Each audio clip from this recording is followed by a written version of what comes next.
capabilities in increasingly challenging contexts. And I would like to honor the memory of the 5 police officers who lost their lives in the line of duty over the past year. Their courage and sacrifice will not be forgotten. As noted in the report of the Secretary General on the overall performance of peacekeeping operations, the gap between peacekeeping mandates and what the mission can in practice actually deliver has become quite significant, particularly in some of the mission settings. We are and will continue to do our utmost to strengthen the effectiveness of UN peacekeeping through action for peacekeeping, and particularly the areas that we have prioritized under A4P+. We have made significant strides in advancing our commitment under the A4P initiative and in fulfilling the priorities of the A4P+ initiatives. Rigorous and transparent monitoring of performance and impact of peacekeeping operations provides the foundation for improving our operations. We recently released the 3rd A4P+ progress report, which in turn ensures that we remain on track in fulfillment of our commitments. And the forthcoming report will be provided to you in the coming months. But there is only so much that UN peacekeeping operations can achieve alone. Violent conflict is increasing in many parts of the world, and the number, intensity, and length of conflicts worldwide is at its highest level since before the end of the Cold War. This is all amidst heightened geopolitical tensions, including division in this Council. In this context, UN peacekeeping operations can only achieve, in many cases, what I call the intermediate goal of peacekeeping, which include preserving ceasefires, protecting hundreds of thousands of civilians, mediating local conflicts, and strengthening institutions whenever possible. These are very important goals, of course, but the ultimate objective of UN peacekeeping is to achieve durable political solutions to conflict. Without the unified political support of member states, and particularly the Security Council for political solution where our missions are deployed, we can only serve to mitigate rather than resolve conflicts. We will nonetheless continue to do our utmost to support political solutions despite being hamstrung. We must also manage our expectations and recognize that these intermediate goals of peacekeeping are important ends in and of themselves. The UN police play a notable role in achieving many of these goals. The first priority of A4P+, which is ensuring coherence behind political strategies, acknowledges that entities across the United Nations system bring to bear varied resources and leverage that can support and influence a country's political trajectory. In the Democratic Republic of the Congo, the United Nations Police has been involved in various national and local level engagements as part of a political strategy in cooperation with regional and sub-regional partners and transition and planning. UN Police in supporting national electoral processes by training the Congolese National Police on public order management to help ensure the safety of election and more globally build further its capacity. The second A4P+ priority focuses on strengthening synergies through greater strategic and operational integration across mission components. The United Nations Police Division continues its effort to utilize the Comprehensive Planning and Performance Assessment System, or the CPAS, including the development of police-related impact indicators to improve accountability for performance. The next priority of A4P+, which is ensuring the highest level of accountability to peacekeepers, is critical in improving the safety and security of our personnel. In support of the implementation of the action plan to improve the security of United Nations peacekeepers, the United Nations Police have conducted in-mission performance assessment and evaluation team visits to MINUSCA, MINUSMA, MONUSCO, and UNMISS this year, and we are working with police contributing countries to address any shortfalls, particularly related to contingent-owned equipment or command and control. The peacekeeping ministerial meeting in Accra, Ghana, this next month will be an important opportunity to help ensure UN peacekeepers are well-trained and well-equipped. The United Nations Police continues its effort to create an enabling environment and foster a gender-responsive working environment and accommodation. In the DR Congo, multiple projects have been implemented for the benefit of women military and police peacekeepers, including an increase in the ratio of shared ablutions, refurbishment of living accommodations, and construction of dedicated recreational areas. The United Nations Police also continues to enforce zero tolerance for sexual exploitation and abuse through enhanced pre-deployment and in-mission training. Regarding strategic communication, which is the sixth priority of A4P+, the United Nations Police contribute to the efforts by the Department of Peace Operations to proactively counter misinformation, disinformation, and hate speech. This includes, more recently, a French language training course on countering hate speech and disinformation during the electoral cycle that was developed by the Standing Police Capacity and conducted recently in the Central African Republic. The Women, Peace and Security agenda is infused in all aspects of A4P+. To enhance the protection of women and girls in vulnerable situations, the United Nations Police remains focused on strengthening engagement with civil society and women's rights organizations. In the DR Congo, long-standing community-based partnerships with disabilities-focused organizations have improved the effectiveness of police services and outreach to disabled women and girls in communities. In South Sudan, to address protection risk for women, UNPOL has conducted several gender-responsive patrols informed by an analysis of threat levels to women based on the information collected from the community and intelligence sources. Furthermore, with the support of member states, the United Nations Police has already achieved its gender parity targets for 2025 in most categories of personnel, with women currently comprising almost 1 in 5 United Nations police officers, including 30% of individual police officers and 16% of members of foreign police units. Mr. President, A4P+ is part of a renewed collective engagement to strengthen peacekeeping as an invaluable instrument for peace and security and an expression of international solidarity. Through it, we are better, though not sufficiently placed, to address today's challenges to peace and security and ultimately to improve the lives of the people we serve. This annual briefing to the Council is an opportunity to reaffirm the vital role that the United Nations Police plays across the conflict prevention spectrum, from peacekeeping to peace building. It provides a forum to discuss some of the key priorities for United Nations policing, through which we aim to support the Member States in fostering representative, responsive, and accountable police services which serves and protects people. So we are very grateful for your continued and strong support for A4P commitments and A4P+ priorities, and for your generous contributions of highly qualified police personnel to serve with the United Nations Police. Thank you.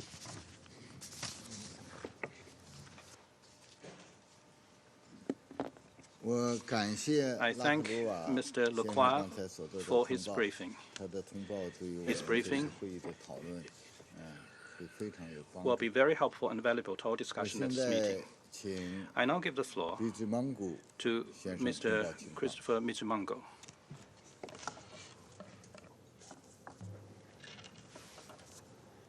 Monsieur le Président, Excellences, Mesdames et Messieurs, c'est un grand honneur pour moi de vous présenter le travail de la police de la MINUSCA dans le cadre du renforcement des capacités des forces de sécurité intérieure FSI, c'est-à-dire la police In other words, the et la capacity gendarmerie of de la the République CAR centrafricaine police and gendarmerie. en soutien à la mise en And we're œuvre doing that du in mandat support of et de la stratégie the politique de la fulfillment mission. of the mission's mandate and Dans its ce policy contexte, strategy. Against this UNPOL backdrop, entreprend UNPOL 3 types works d'activités on essentielles qui 3 sont essential la fronts. formation et l'assistance technique des FSI, Training and technical assistance to le the soutien en FSI, infrastructure et équipement infrastructure and equipment support, et l'assistance and institutionnelle institutional afin assistance. d'établir We une work on police these 3 fronts et with une a view to gendarmerie establishing professionnelle a professional et police capable and de gendarmerie servir le peuple that are capable of centrafricain serving the sur la people of base the de CAR principes on the démocratiques. basis of democratic principles. Je limiterai mes propos à I 2 points will essentiels. make 2 essential Je points donnerai in d'abord my un briefing. résumé First of all, des actions I menées will par sum up UNPOL the MINUSCA work of dans le UNPOL cadre du MINUSCA renforcement des as part capacités of efforts to des FSI. build FSI capacity. Ensuite, je présenterai Subsequently, l'impact I will concret outline de the ces tangible réalisations impact sur les FSI. of this work on the Les FSI. réalisations de la police de la Turning MINUSCA first of all dans to le the cadre du achievements of renforcement the des MINUSCA capacités police des as FSI part of FSI sont capacity nombreuses building. et utiles. These achievements are myriad and Dans le domaine de la invaluable. formation, In terms of UNPOL training, a UNPOL contribué has efficacement effectively à contributed la sélection to de the nouvelles selection recrues of new des FSI FSI pour recruits assurer un in order recrutement to transparent guarantee a transparent and inclusive recruitment process, as envisaged in the political agreement for peace and reconciliation. UNPOL also assisted with the training of these recruits and provided logistical support for these training efforts. Since 2019, 3,476 new people were recruited and have been trained with UNPOL's support. In parallel, since 2018, UNPOL has issued 371 specialized training courses. These have namely focused on dealing with gender-based violence cases or hate speech cases, and these courses have targeted a total of 10,493 FSI members. Many of these courses were training of trainers courses, so that the members of the FSI trained by UNPOL could in turn train their colleagues. Moreover, UNPOL provides training to FSI members during joint patrols. In 2022, 7,663 joint patrols were conducted alongside the FSI. UNPOL has also provided significant support to the FSI in terms of infrastructure and equipment.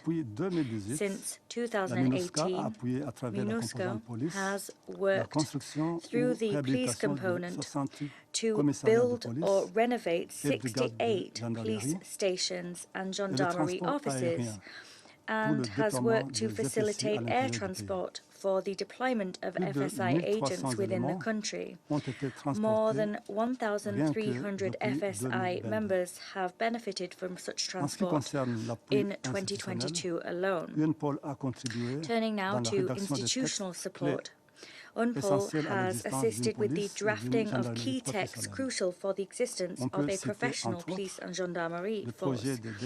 We can cite many examples. These include the draft decree on the organization and functioning of the General Inspectorate of the National Gendarmerie. It is important to note that all of these achievements were facilitated by flawless cooperation between UNPOL and the Central African FSI.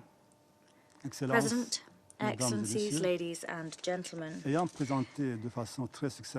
I have now presented to you a summary of UNPOL MINUSCA's achievements when it comes to capacity building within the FSI. Having done that, I'm now going to illustrate the tangible impact of these achievements on capacity building within the FSI. Looking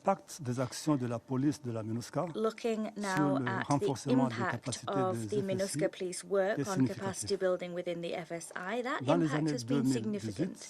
In 2018, the FSI were almost entirely absent in the country and unable to provide basic services to the people of the CAR.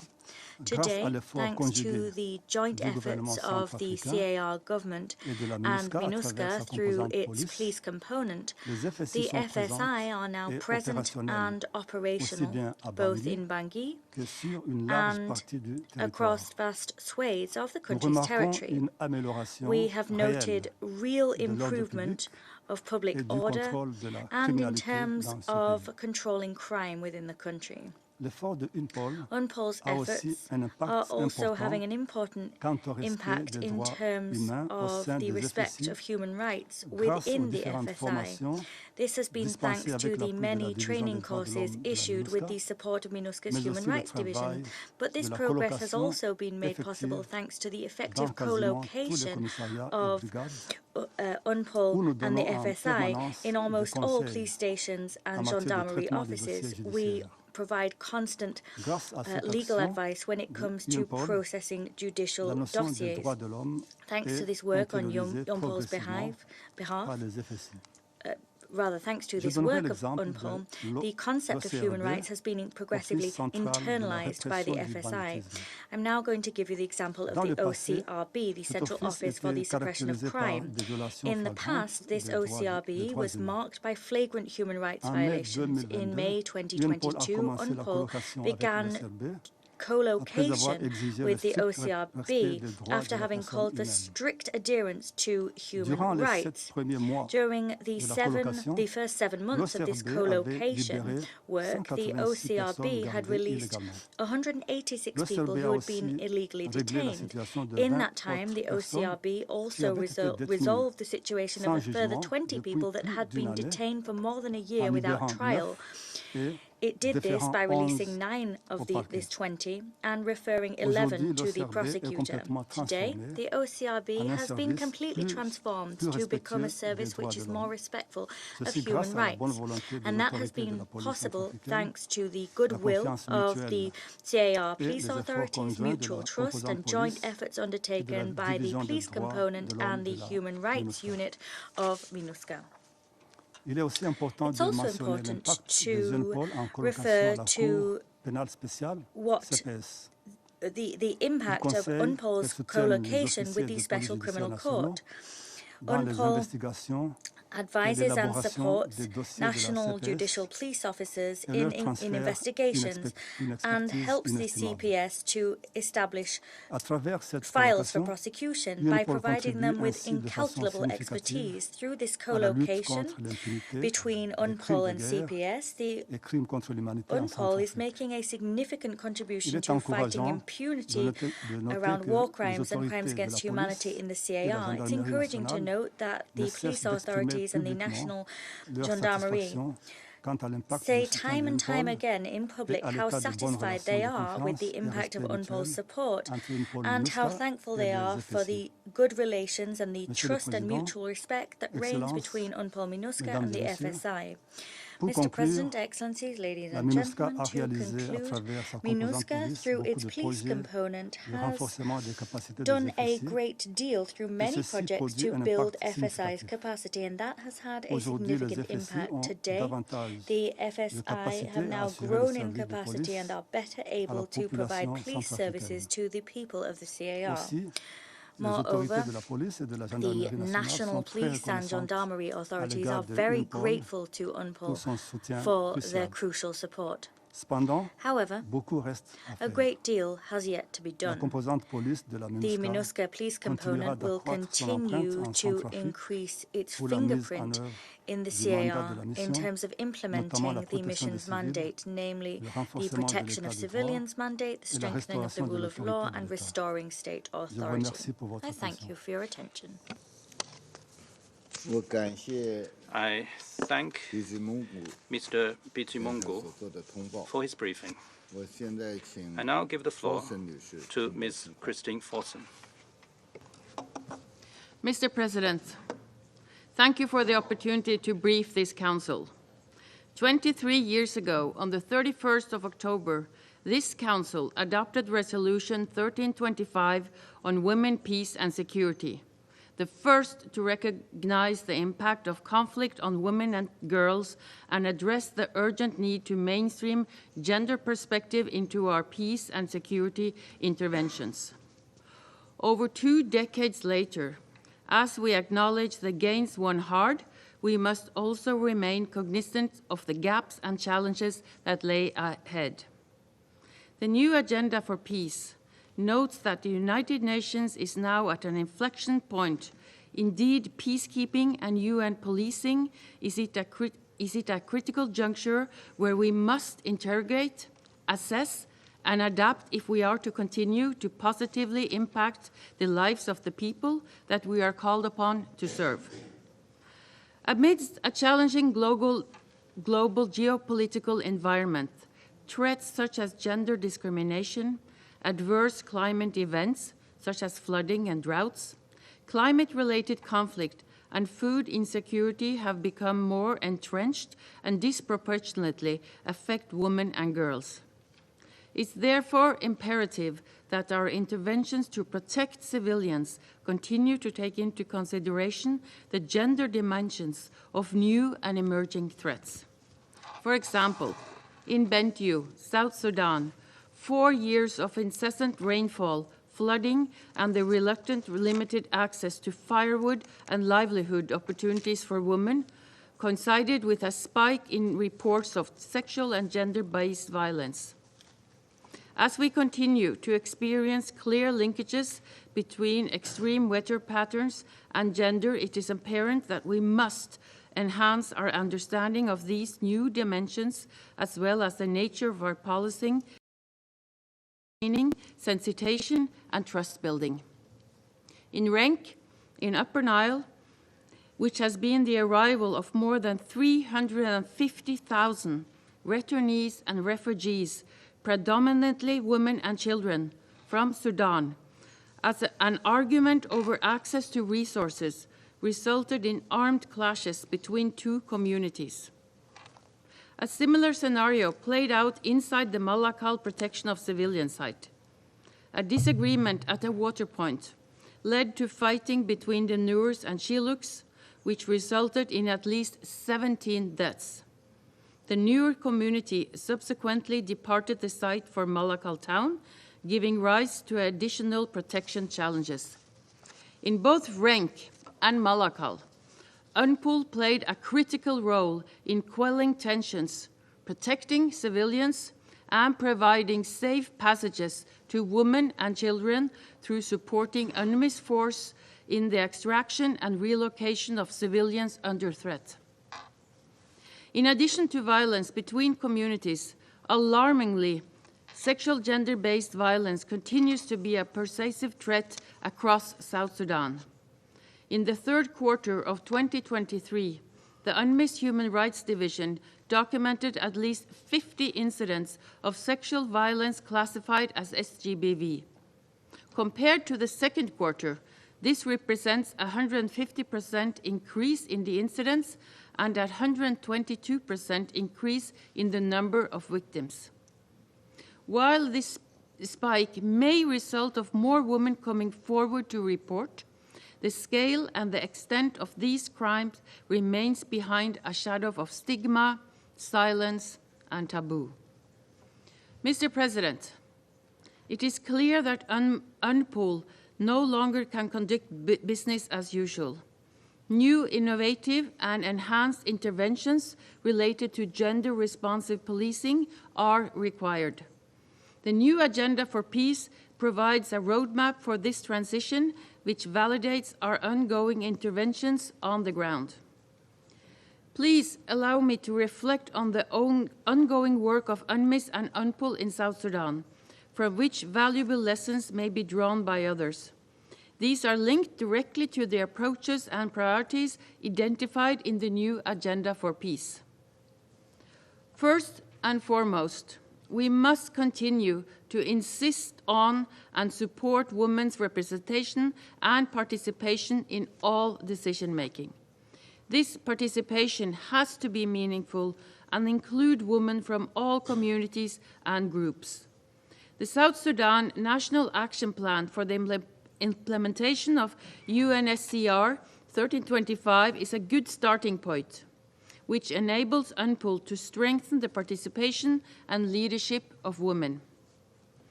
As the transitional period envisioned by the revitalized peace agreement nears conclusion, with elections foreseen in December 2024, the mission has continued to facilitate efforts to promote the participation of women in national, state, and local institutions and mechanisms.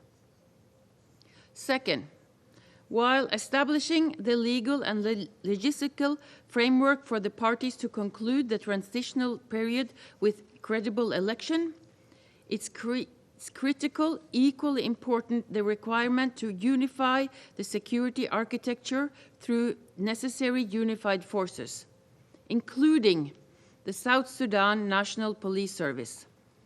As stated by SRSG Haysem in his briefings to this Council, a stable security environment, including the deployment of the unified forces, is essential for creating conducive political and civic space both for elections and the future sustainable development. For UNPOL, this means a strategic shift towards increased capacity building for SSMPS to respond to any pre-electoral and electoral violence, taking into consideration the specific threats to women and girls.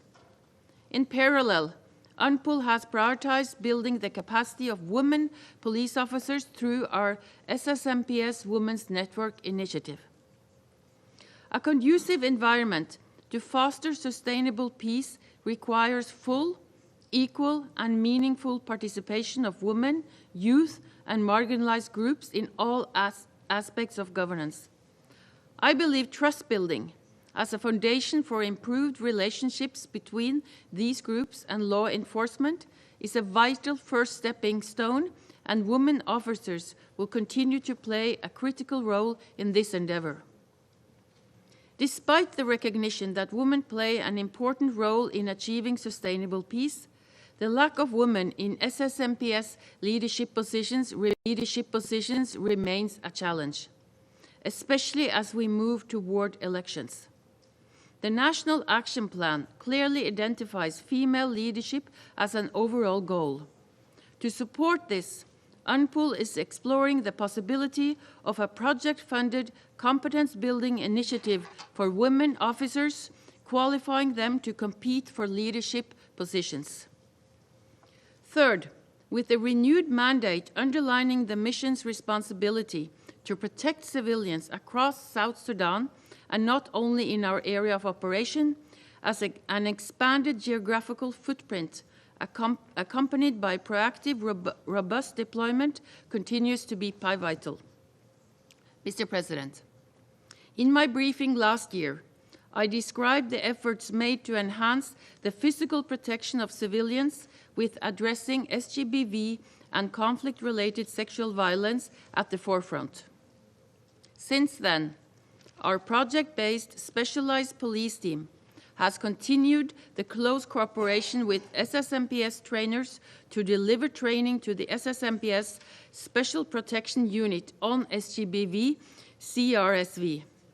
The Train the Trainers program is considered a success, already yielding results through cascading training and skills within the SSMPS. The specialized police team is also evolving these efforts through the conduct of customized training of our own UNMISS individual police officers across all field offices, taking into consideration the specific contexts and nuances of each 10 states and 3 administrative areas.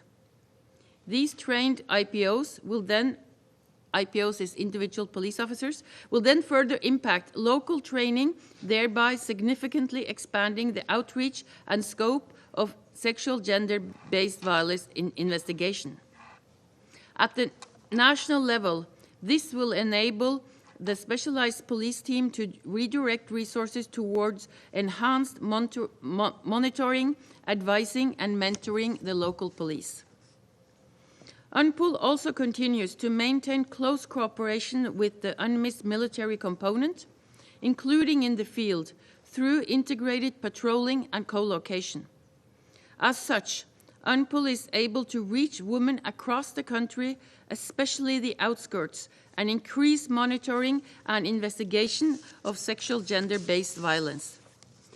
The new agenda for peace highlights the importance of addressing impunity for perpetrators while facilitating services and protection for survivors.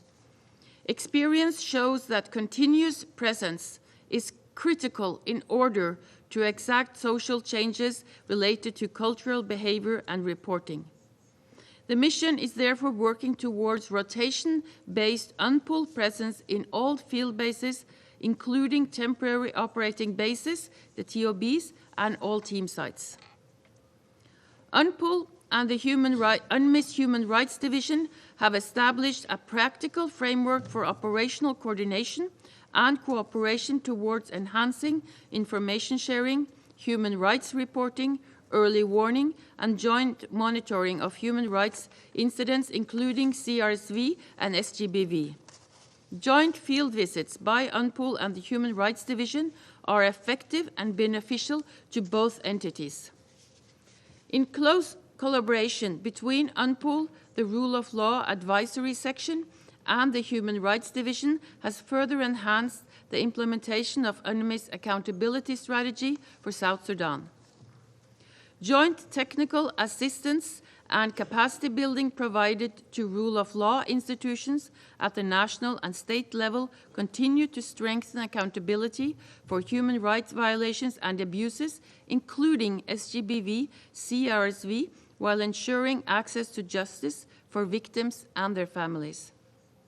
Other efforts across the mission, such as training of civilian and military justice actors on SGBV, CRSV, investigation and prosecution, and support to the deployment of courts-martial, circuit, and mobile courts to remote areas without permanent presence of justice actors have also strengthened the capacity of the justice chain. Mr. President, as you can surmise, UNMISS is committed to doing more with less. The mission has continued to explore new interventions and approaches. For instance, recently in UNMISS, UNPOL welcomed the deployment of additional Arabic-speaking women police officers who has allowed us to have a deeper reach within communities. Since their deployment, we have witnessed Ms. their Forsen, would you please a little bit briefer? Yes, I can. I'm on the last paragraph now. We have several more briefers. Yes. Mr. President, in conclusion, I would like to reiterate that gender-responsive policing continues to be a central part and approach of the UNMISS mandate. I'm proud of the work and initiatives undertaken by UNMISS. We continue to make a difference every day. I thank you for the opportunity to share my experiences. Thank you. Thank you, Ms. Forsen, for the briefing, which helps us know more about the work of UNMISS. I now give the floor to Mr. Shakhar. Mr. President, I thank you for convening this briefing. I am pleased to join Under Secretary General Mr. Lacroix and the police commissioners from our peacekeeping operations in Central African Republic and South Sudan, as well as Ms. Karen, Executive Director for Security Council report. Allow me to begin by highlighting some key challenges facing the United Nations police and reflecting on our accomplishments in contributing to the advancement of action for peacekeeping and new agenda for peace.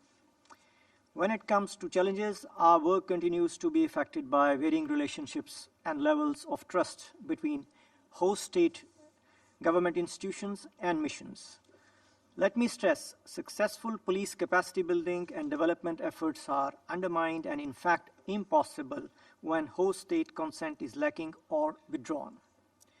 Following discussions of Special Committee on Peacekeeping Operations, there is also a need to align contingent own equipment with the new statement of unit requirements that reflect changing operational realities on ground, such as the increased threat from improvised explosive devices, especially in settings like the Central African Republic and the Democratic Republic of Congo. We would also welcome increased support from police contributing countries, including through timely deployment of capacities without caveats, enhanced welfare arrangements in collaboration with the Secretariat, and importantly, the Fifth Committee's endorsement of matching mandated policing tasks with adequate resources.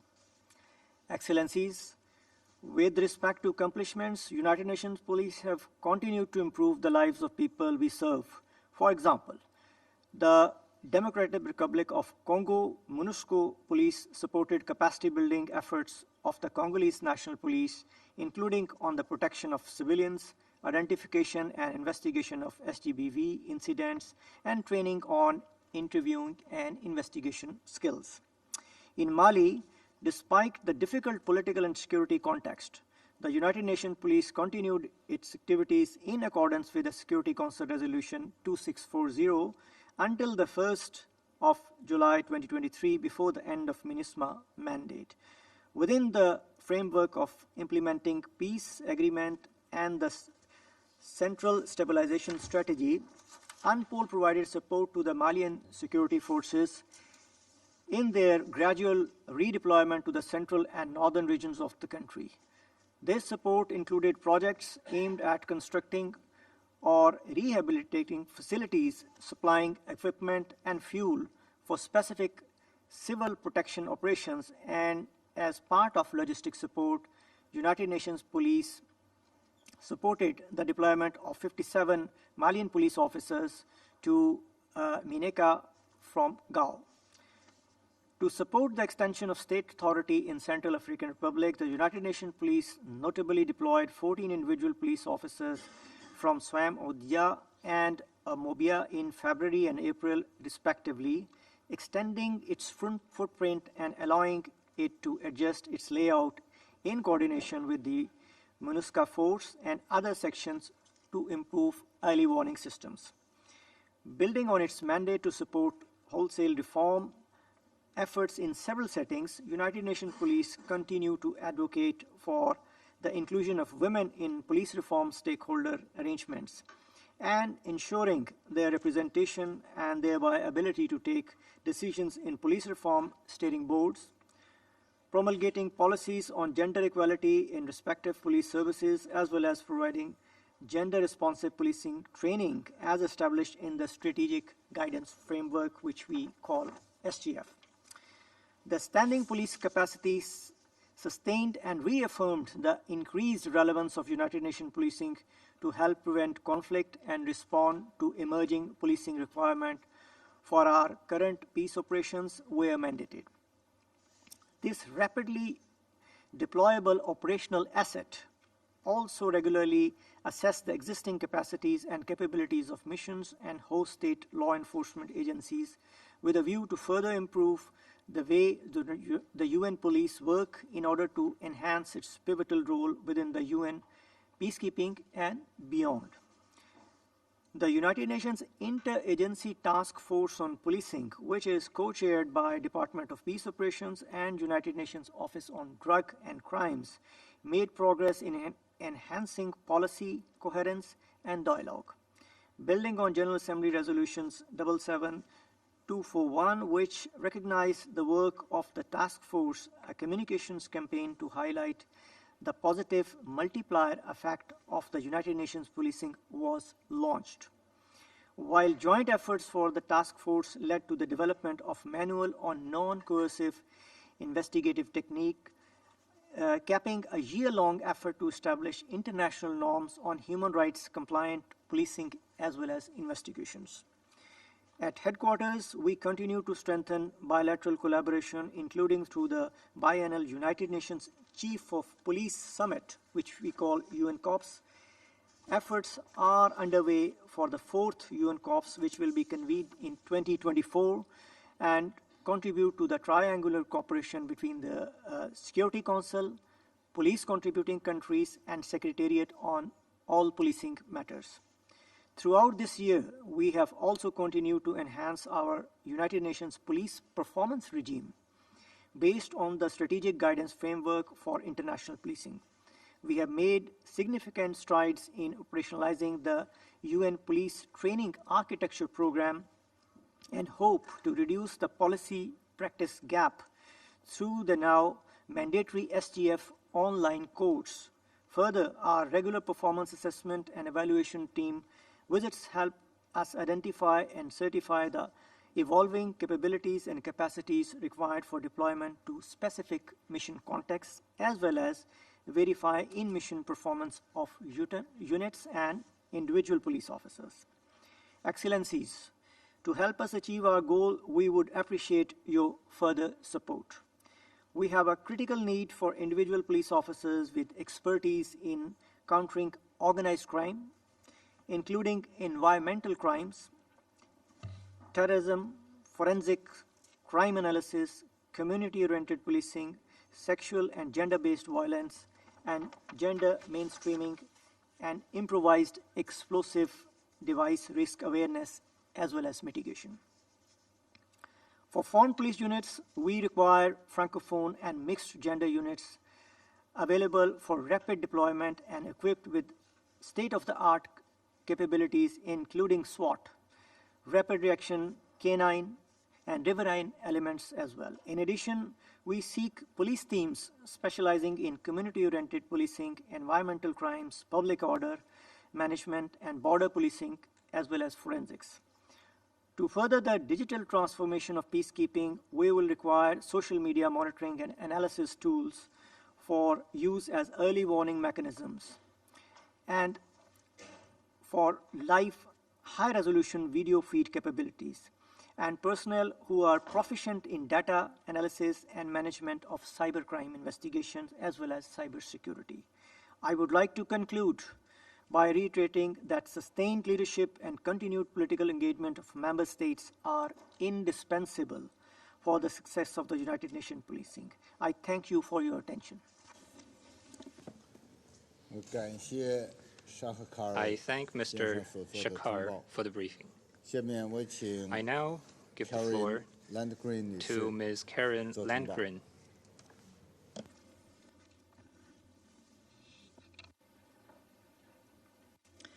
Mr. President, thank you for this opportunity to address the Security Council on behalf of Security Council Report on UN policing in the context of the Secretary-General's new agenda for peace. UN policing is a profoundly valuable tool in UN efforts to strengthen the rule of law and to protect populations in vulnerable environments. It merits prominent discussion by the Security Council and the General Assembly as part of the reflection on the future of peace operations that is recommended in the new Agenda for Peace. The new Agenda for Peace also takes up the linkages between conflict and criminal interests in the context of resurging interstate conflict and the internationalization of conflicts. Strikingly, it notes that between 2015 and 2021, organized crime was responsible for as many deaths as all armed conflicts combined. This is where my remarks today will focus, on UN policing in connection with organized crime. Most UN peace operations, both peacekeeping and special political missions, work in environments affected by organized crime. Criminal groups can play significant spoiler roles in peace processes. Illicit activities, particularly trafficking in narcotics, gold, timber, and other natural resources, armaments, human beings, financial flows, and more, fuel armed groups and drive instability. Indeed, a well-known quotation has it that many conflicts are now more about greed than grievance. This Council has referred to organized crime in several contexts, including the challenge organized crime poses to state authority. Council resolutions have especially linked criminal activities with non-state armed groups. In establishing MINUSMA in June 2013, for instance, the Council said it was urgent to address the serious threats posed by transnational organized crime in the Sahel, including links to terrorism. Non-state actors may also compete with the state and even co-opt it as they acquire political influence. Organized crime can become embedded in state institutions. One UN study suggests that organized crime may be best understood as a strategy adopted by a range of conflict actors, including the state, to achieve their objectives. The Security Council has highlighted the important role that UN police components can play in building the capacity of host state policing and other law enforcement institutions to address organized crime, particularly by supporting immigration and maritime security and crime prevention, response, and investigation. The UN and its peace operations partners have brought a range of policing responses to organized crime. In settings such as Timor-Leste and Kosovo, UN police have had executive policing mandates in which they assumed responsibility for law enforcement. In Haiti, the UN acted robustly against gangs and gang violence, notably at the time of the MINUSTA mission, using its troops, its police, including formed police units, and intelligence. In Mali, the UN police component established a specialized serious and organized crime unit. For police actions to be effective in this sensitive terrain also requires a functioning and brave judiciary. In Guatemala in the 1990s, to address this, the UN supported bringing in external judicial capacity.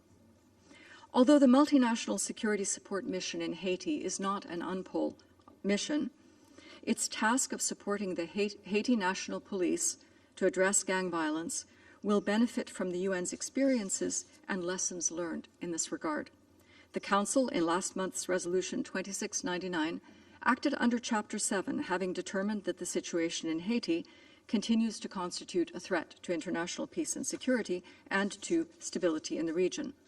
1 year earlier, on October 21st, 2022, the Security Council unanimously adopted Resolution 2653, establishing a sanctions regime on Haiti, whose designation criteria include engaging in or supporting criminal activities and violence involving armed groups and criminal networks.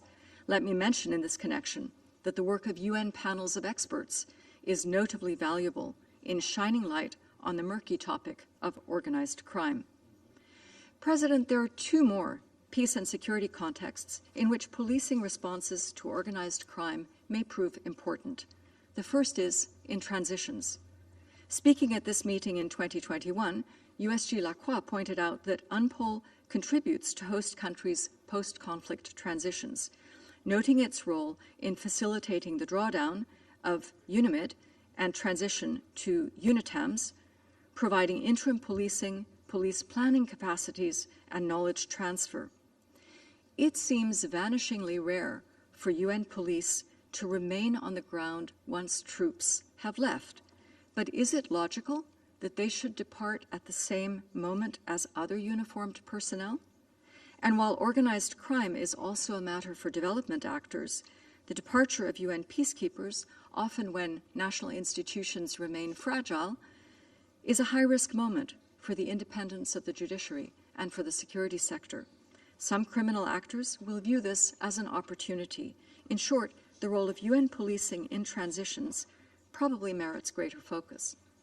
The second circumstance, which could also benefit from further Council consideration, is in the type of enforcement action discussed in the new Agenda for Peace.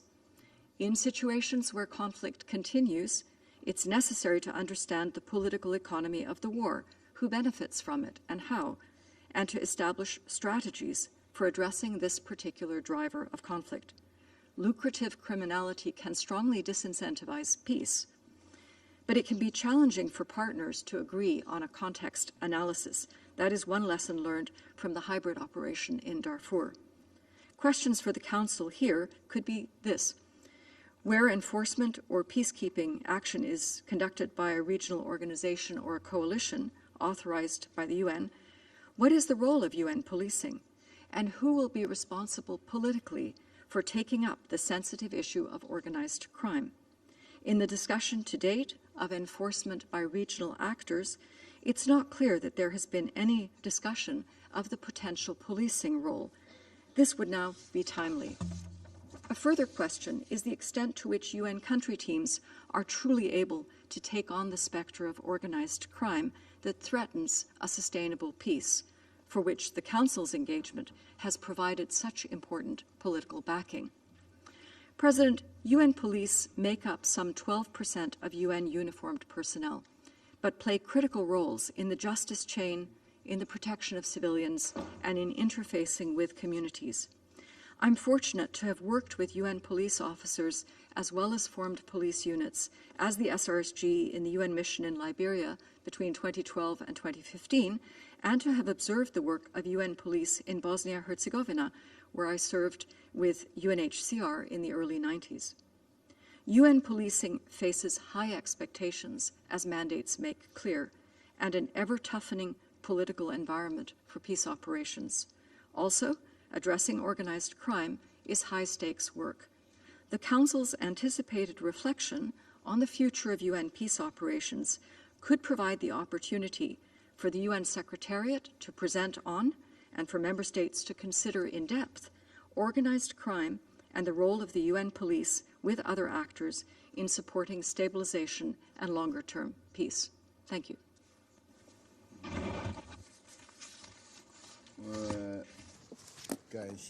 I thank Ms. Landgreen for her briefing.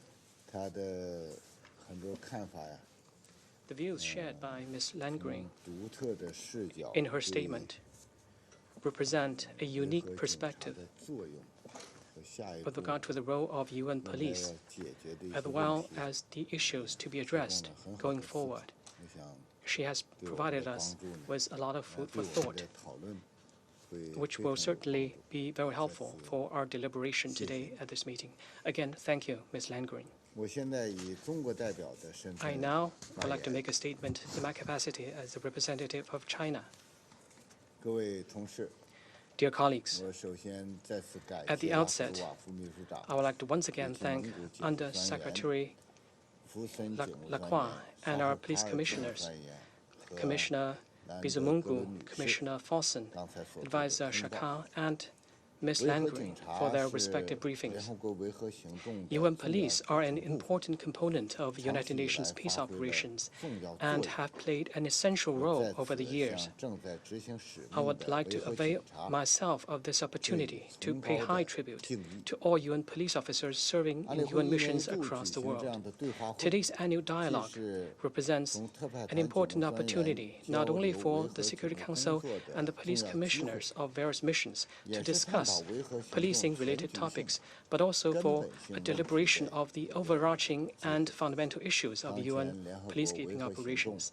Currently, United Nations peace operations are confronted with unprecedented situations and challenges. And UN police operations are in need of reform and transformation. In this context, UN policing should continue to play its role, only better, in support of UN's efforts to respond to the new situations and challenges. In his new agenda for peace, Secretary-General Guterres laid out important recommendations on strengthening peace operations. SG's report on the comprehensive assessment of the overall performance of UN PKOs, issued in this past August, offers valuable reference in this regard as well. In light of the situation we currently face, as well as the recommendations from the Secretary-General, I would like to make the following 6 points. First, make peacekeeping mandates more realistic. For many long-standing UN peace operations, their mandates have become increasingly complex and unwieldy over the years, with blurred priorities.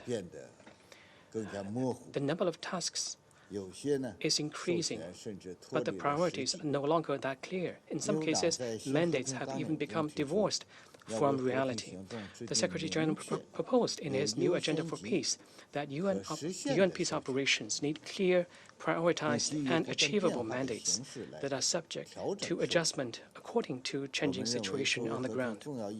We believe that as a critical link of peace operations, UNPO must resolutely serve the core mandate of promoting political settlement and constantly explore new ways to leverage its own advantage to facilitate the performance of UN missions' overall mandates. Second, establish stable partnerships with host countries. Host country relations are a major challenge facing many UN missions today. UN missions must maintain close communication with their respective host governments and take seriously feedback from local communities. UN police should give full play to their unique advantages in strategic communication and enhance local communities' understanding of and trust in UN missions through inter alia community-oriented policing activities. In their statements, some briefers used the term trust building.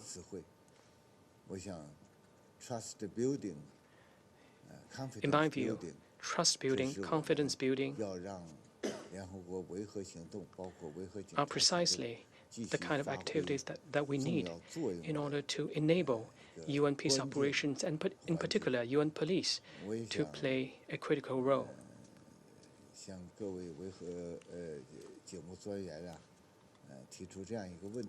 I would like to raise a question to all the police commissioners present here today. In terms of increasing the trust between UN missions and host countries. What feasible and practical suggestions and recommendations do you have in this regard? Third, reinforce capacity building of host countries. Past experience shows that supporting the capacity building of host countries is the sure way to maintain the flexibility and effectiveness of UN missions and to ensure their ultimate success. To this end, support for host country capacity building, including sustainable development capabilities, should be integrated into UN missions transition and exit planning and performance assessment. UN police are also duty-bound to support the building of law enforcement and judicial capacity of host countries. UNMISS and MINUSCA have both accumulated useful experience in this regard, as it is important to take stock of their best practices with a view to replicating them in other contexts.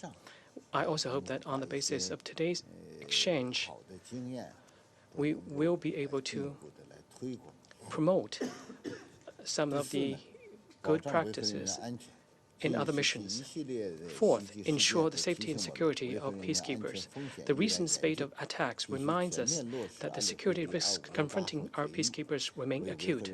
It is crucial to fully implement Security Council Resolution 2518 so as to provide more targeted protection for peacekeepers.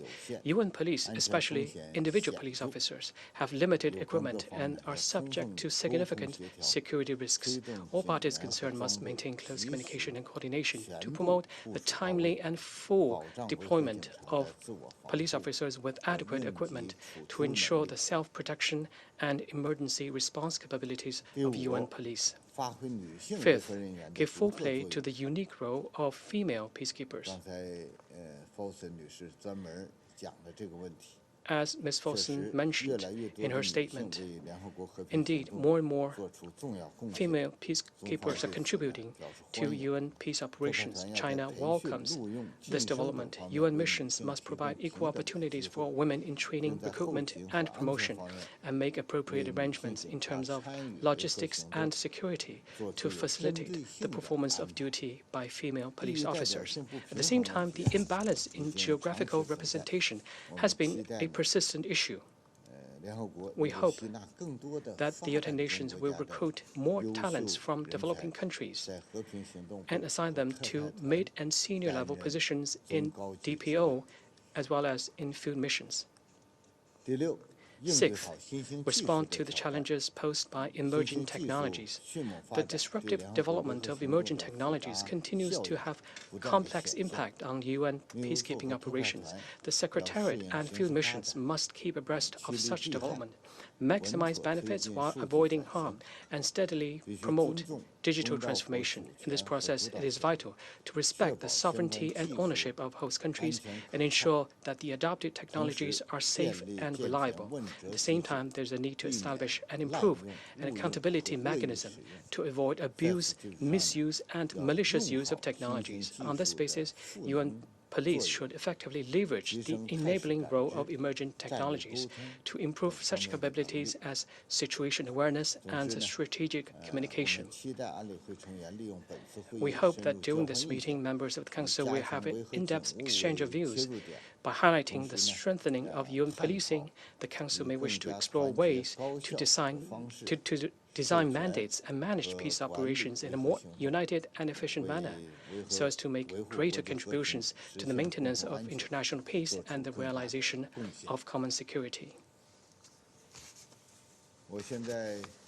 I now resume my function as President of the Security Council.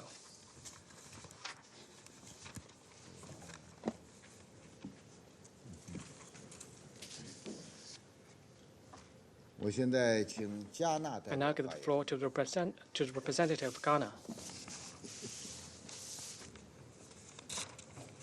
Mr. President, let me begin by thanking Under-Secretary General Jean-Pierre Lacroix, Mr. Christophe Bizimungu, Police Commander, MINUSCA, Ms. Christine Fossen, Police Commissioner, UNMISS, Mr. Faisal Shaka, UN Police Advisor, and Ms. Karine Landgren, Executive Director of the Security Council, for their insightful briefings on different aspects of UN policing. Over the years, the United Nations has demonstrated its capacity for maintaining social order in fragile and conflict contexts through provision of effective, efficient, and accountable policing across different UN peacekeeping missions. On this occasion, we deem it appropriate to pay tribute to all UN peacekeepers, especially the police personnel, for their commitment and continuing efforts, and for those that have paid the ultimate sacrifice in the line of duty. We pray for the continual peaceful repose of their souls and for their sacrifice not to be in vain. Mr. President, since Ghana first deployed police personnel for international peacekeeping duties to the Congo in the 1960s, we have continued to hold firm the norms required for international policing as demonstrated throughout the peacekeeping cycle in our pre- to post-deployment practices.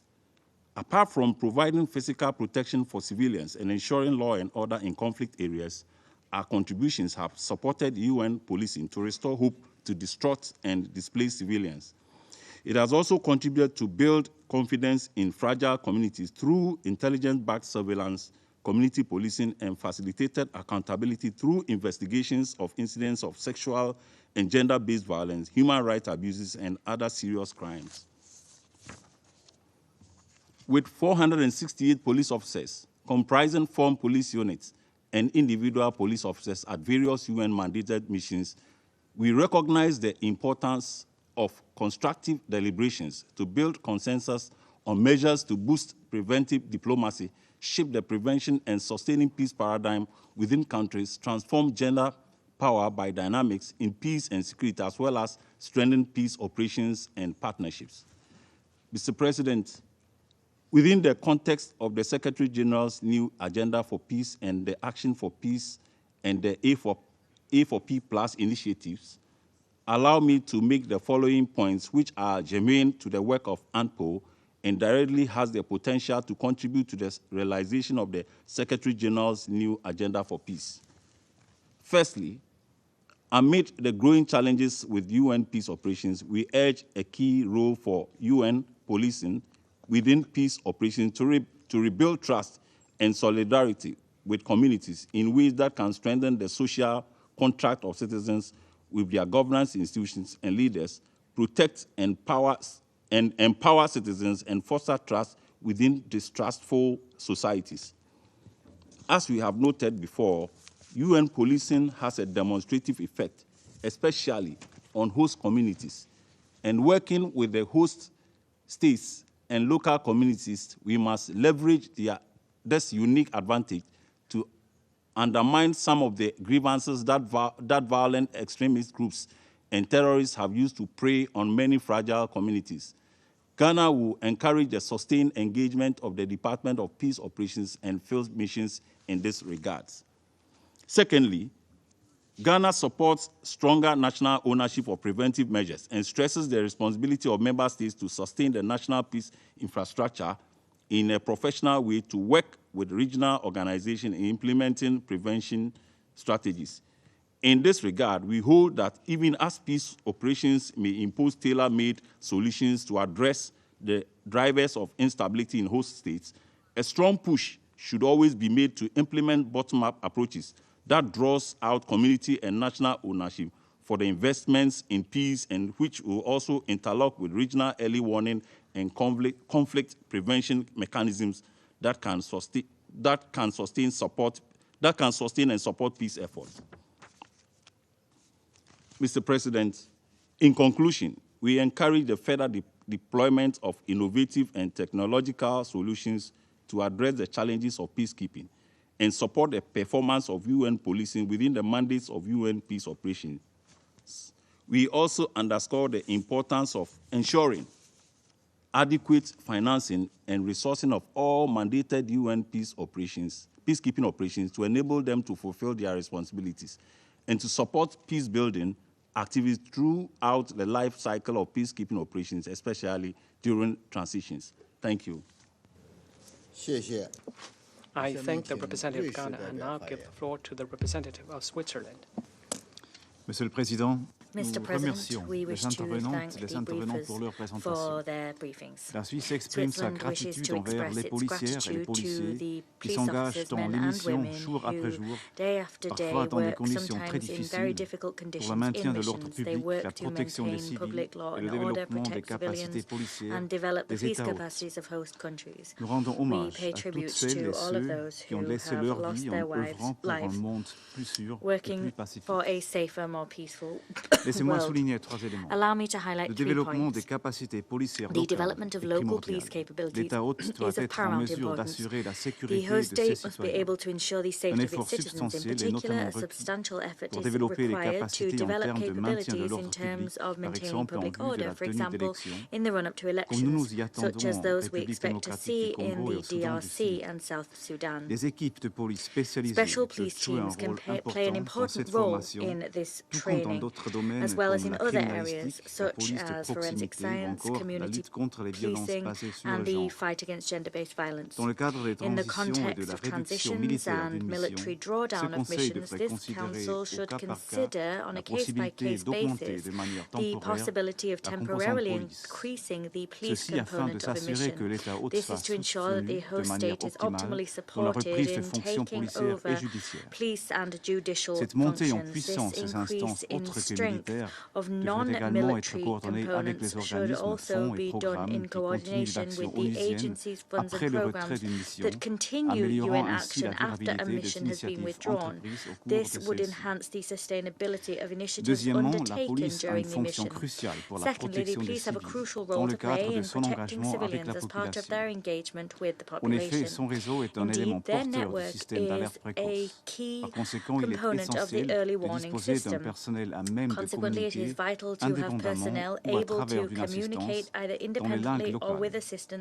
L'engagement de la composante police avec les comités de protection de communautés dans le contexte stable est un exemple que nous saluons et attendons la formation du service de police stable. À cet égard, les pays fournisseurs d'effectifs de police devraient s'assurer que le personnel déployé soit adéquatement formé afin que les informations obtenues se traduisent en une planification efficace, y compris en ce qui concerne les opérations de protection. Il est également important que les commandants soient bien préparés à de tels défis. C'est pourquoi la Suisse accueille le cours à l'intention des commandants de police des Nations Unies qui a débuté hier en Suisse. Troisièmement, les efforts entrepris par améliorer la performance de la composante police sont positifs. Nous nous félicitons des efforts d'intégration des différentes composantes d'une mission, notamment au niveau des centres d'opération et d'analyse conjointe. Cette intégration doit cependant être accompagnée d'une délimitation claire des fonctions de chaque composante. La police a des fonctions différentes de celles des composantes militaires et civiles. Une dilution devrait être évitée. La mise en œuvre systématique du système intégré de planification et d'évaluation de la performance est un pas important permettant de mesurer la performance d'une mission dans son ensemble. À cet égard, il nous semble important que les missions ne se focalisent pas seulement sur des chiffres, mais aussi sur les appréciations qualitatives. À titre d'exemple, il ne faudrait pas seulement compter le nombre de patrouilles, mais aussi évaluer leur impact. Un processus systématique de retour sur l'expérience permettrait de relever les succès et les échecs rencontrés par en tirer des leçons. Ceci concerne également une réflexion sur la qualité du matériel et de la formation du personnel.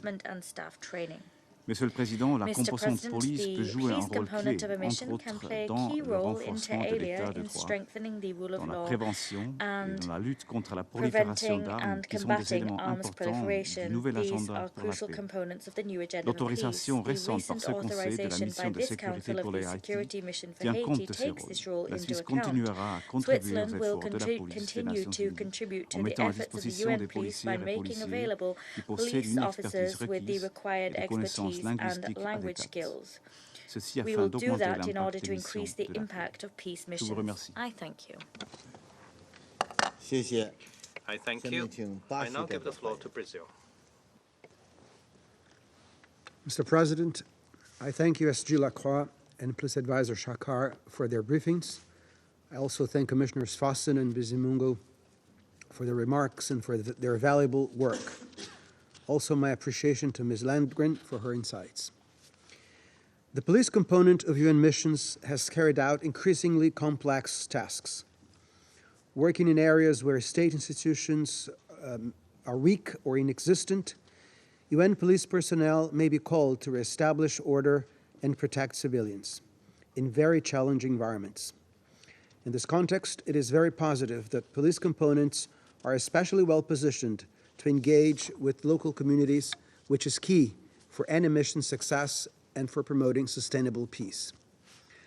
Due to the nature of their mission, police also act as partners in transitional periods when communities are at security risk and the state cannot adequately perform its functions. The police contingents in United Nations missions are also very relevant in peace building. There, the institution building aspect is central to support the political processes towards normalization and social stability. The UN police can and should promote the women, peace and security agenda.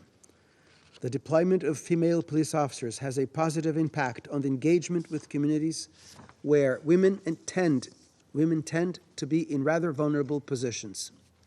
Female officers play a distinctive role in building trust and confidence with communities, contributing to a more efficient implementation of missions mandates. To advance these gains, more women should occupy command and leadership positions. Mr. President, the performance of the missions and their police components depends on proper capacities and resources. In the new Agenda for Peace, the Secretary General rightly recommends that mandates be sufficiently resourced and adapted to changing circumstances and political developments. To accomplish this end, police personnel should receive adequate training to respond in a flexible manner to the changes in the field and be given the adequate tools to fulfill the mission's mandate. Brazil continues committed to promoting capacity building in peacekeeping, including for police peacekeepers. Last September, Brazil hosted the UN-certified instructor development course for 3 training programs on community-oriented policing: police monitoring, mentoring and advising, MMA, and police capacity building and development, CBD. Police personnel should also have their security ensured in the discharge of their tasks. Investment in strategic communications can dispel mis- and disinformation and curb threats arising from their malicious practices. Having open channels of communication with local communities, national authorities, and relevant stakeholders is also crucial to explain the mandates and calibrate expectations towards the mission. Mr. President, the police personnel in UN missions act in fulfillment of one of the most fundamental tasks of peacekeeping: reestablishing, either directly or by way of cooperation with local institutions, order and normalcy in conflict-affected societies. In doing so, they contribute to the respect for human rights and the resumption of economic activities. They are therefore an essential part of the peace and security architecture to which Brazil is proud to contribute with some of its best law enforcement professionals. I thank you. Thank you. I now give the floor to the representative for Gabon. Mr. President, I thank you for convening this meeting. It provides us with an opportunity to tackle the issue of the contribution that the UN police make to the new Agenda for Peace. I also extend my thanks to the Under-Secretary General for Peace Operations, Jean-Pierre Lacroix, to Mr. Christophe Bizimungu, Ms. Christine Fossen, Mr. Faisal Shakar, and to Ms. Karen Lundgren. Through their enlightening briefings, our briefers have provided the parameters for our discussions. The topic of this meeting reminds us of the pivotal role that the Blue Helmets play in a global context which is marked more than ever before by myriad crises and new threats to international peace and security. Indeed, more than 60 years after the deployment of the first Blue Helmets, peacekeeping operations have, without a doubt, over the years become a vital tool to help the United Nations work to ensure peace and security throughout the world. During the third Heads of Police Summit, the UN Secretary General called upon us to strengthen the capacities of our police forces to produce instances of exceptional performance so that exceptional performance would become the norm. To achieve that goal, the UN police forces must adapt to the increasingly complex and ever-changing context of theatres of operation. They must develop the ability to continually reinvent themselves in order to provide responses commensurate with the security challenges which arise. Moreover, UN police forces must develop strategic communication which allows them to establish a constructive dialogue with the host country, and in so doing to establish the necessary climate of trust for the effective fulfillment of PKO mandates. We can only have PKOs which are effective if local communities and people support them and are on board. In the same vein, efforts to support the performances of UN police on the ground and to improve those performances must inevitably include the promotion of gender parity. That must go hand in glove with efforts to increase women's roles in leadership, and that must be underpinned by flexible missions, clear mandates and precise tasks so that the PKOs are able to confront the new challenges they face. Mr. President, my country is staunchly convinced that UN police forces will be able to fully contribute to the implementation of the new agenda for peace by achieving, namely, its Action 5. They will achieve that action by transforming gender power dynamics in peace and security. As we're all well aware, women police officers are a significant asset in our efforts to communicate with and build a relationship of trust with local women and girls. That communication and those efforts ensure that the real needs and perspectives of the most vulnerable are taken into account. Moreover, in conflict and post-conflict situations, the victims of sexual violence are more inclined to confide in women police officers. Women police officers play a leading role in operations against impunity and the promotion of accountability. That strengthens efforts to bolster the rule of law, recovery and reconciliation. We wish to here congratulate the winner of the 2023 UN Women Police Officer of the Year Award, First Sergeant Renita Reismanti of Indonesia. She was deployed in the CAR, and by proving capable of innovation, she was able to significantly enhance the safety of vulnerable communities, namely the security of women and girls. And she, in so doing, conveyed a message of hope to all women and girls throughout the world. And this means that we can renew our commitment to the full implementation of the new agenda of peace of the Secretary General, and we are reaffirming our support for the implementation of the normative framework built around 1325 and 2242. Thank you. Thank you. I now give the floor to the representative of France. Monsieur le Président, Mr. President, je remercie Monsieur Lacroix I would like to et les thank chefs Mr. des composants de Lacroix police pour and leurs the heads of the interventions. police components J'insisterai sur for trois their points. briefings.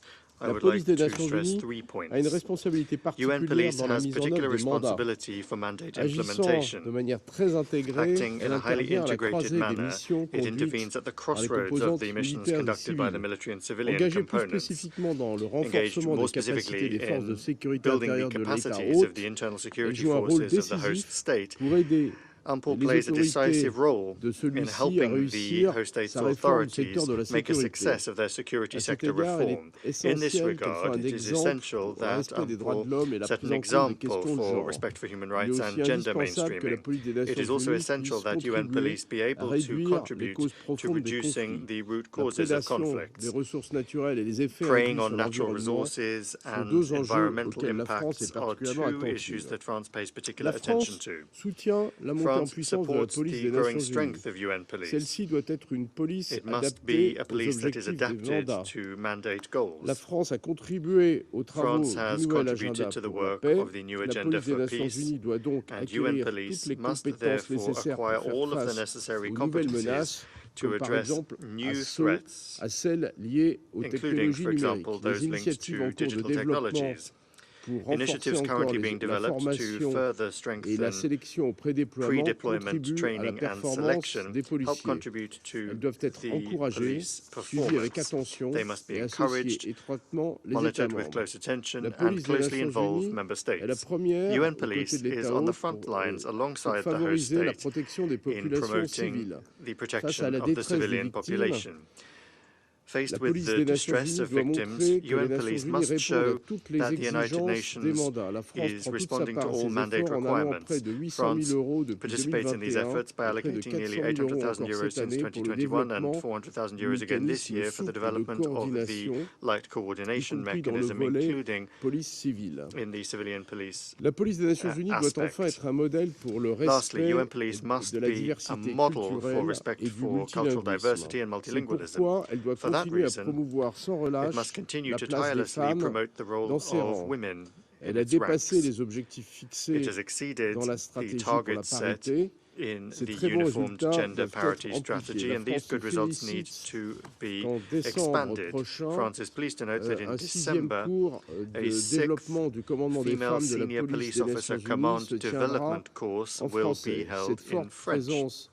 De femmes au sein de ces personnels en uniforme des Nations Unies permet de faire la démonstration que celles-ci sont des acteurs incontournables à la résolution des conflits. Vital actors in conflict resolution. Lastly, France strongly encourages the Secretariat to conduct an analysis of the current transformation of UN Police. The last report on the activities of UN Police dates back to the end of December 2018. It seems to be particularly important, without further ado, to consider the reality of these activities. Thank you. Thank you. I now give the floor to the representative of the United Kingdom. Thank you, President, and thank you to all our briefers today. UN police are uniquely placed to contribute to meeting the aims of the new agenda for peace, preventing the recurrence of conflict and sustaining peace. UN police play a critical role in mediation and protection and can build trust and understanding with communities. UN police support host nation capacity building for the longer term. They should carry out the full range of activities that they are mandated to fulfil, in line with the 2016 UNPOL External Review, to help establish the rule of law, protect human rights, and sustain peace. Given the time that's passed since the last report of the Secretary-General on UNPOL, the UK would encourage the Secretariat to consider preparing a new report for the Council on UNPOL activities and governance. The United Kingdom welcomes the closer integration of police into UN peacekeeping, in line with the emphasis on strategic and operational integration as part of the A4P Plus priorities. Missions are stronger and safer when police are treated as an integral part, able to contribute their community intelligence and apply their unique set of skills. Commander Fossen highlighted how important the Women, Peace and Security agenda is for successful policing. Ensuring that police forces reflect the communities they serve is not only the right thing to do, it leads to better mission performance and can have positive impacts for the role of women in host state security institutions. The United Kingdom continues to support initiatives to increase the participation of women in peacekeeping, including the Senior Women Talent Pipeline and the ELSI Initiative Fund, to which we've given more than $8.5 million since its inception. Finally, President, I want to reiterate our thanks to UNPOL for the brave and important work they carry out in such challenging environments. The UK looks forward to continuing to work with UNPOL on achieving its reform priorities. Thank you. I thank the representative of the United Kingdom. I now give the floor to the representative of Japan. Thank you, Mr. President, and I thank USG Lacroix and the other briefers for their insightful briefings. Also, I'd like to express our appreciation to the personnel, including the police commissioners here, for their carrying out huge responsibilities in a challenging environment. Mr. President, in UN peacekeeping operations, UN police play an essential role, particularly by providing capacity building for national law enforcement agencies. Strengthening the host states' rule of law capacities and institutions is not only crucial for ensuring short-term post-conflict stability, but also for facilitating long-term peace building. In this regard, progress during the deployment of peacekeeping missions also enhances the humanitarian development security nexus, which lays the groundwork for achieving a sustainable peace. In this context, I wish to highlight three essential aspects for effective functioning of UN police. The first is respecting and promoting national ownership. Law enforcement agencies in conflict-affected or post-conflict states frequently face the challenges of operating in conditions marked by prolonged turmoil, limited capacity, and constrained resources. These circumstances can create difficulties for these agencies to maintain the trust and confidence of the public. It's of utmost importance that the host government takes proactive ownership and demonstrates a steadfast commitment to bring about change within these institutions. On the other hand, when host states receive capacity building assistance from UN police or other organizations, there's a risk they will become excessively reliant on it, which can lead to a decline in their sense of national ownership. This is a risk the peacekeepers have to be aware of. In this vein, we encourage UN police to continue to respect and promote the host country's ownership when providing capacity building. Second is the dispatch of highly capable personnel. Capacity building is best accomplished by personnel who possess the necessary qualifications and competence. Only when highly qualified and competent personnel provide capacity building support can law enforcement agencies be developed to be more effective. For this reason, the selection of personnel and pre-deployment training are of foundational importance. In this regard, we welcome UN initiatives such as the development of police training architecture guidance and material. In particular, the rollout of 3 job-specific courses, including police capacity building and development for end users, holds great promise. Additionally, leveraging the right coordination mechanism can enhance the training of each police contributing country and result in the deployment of more capable personnel. Third is the proactive use of strategic communications. The growing influence of mis- and disinformation in recent years in peacekeeping settings is concerning, as it poses a threat to the safety and the security of peacekeepers and hampers the effective implementation of the mandates by all peacekeeping components, including the UN police.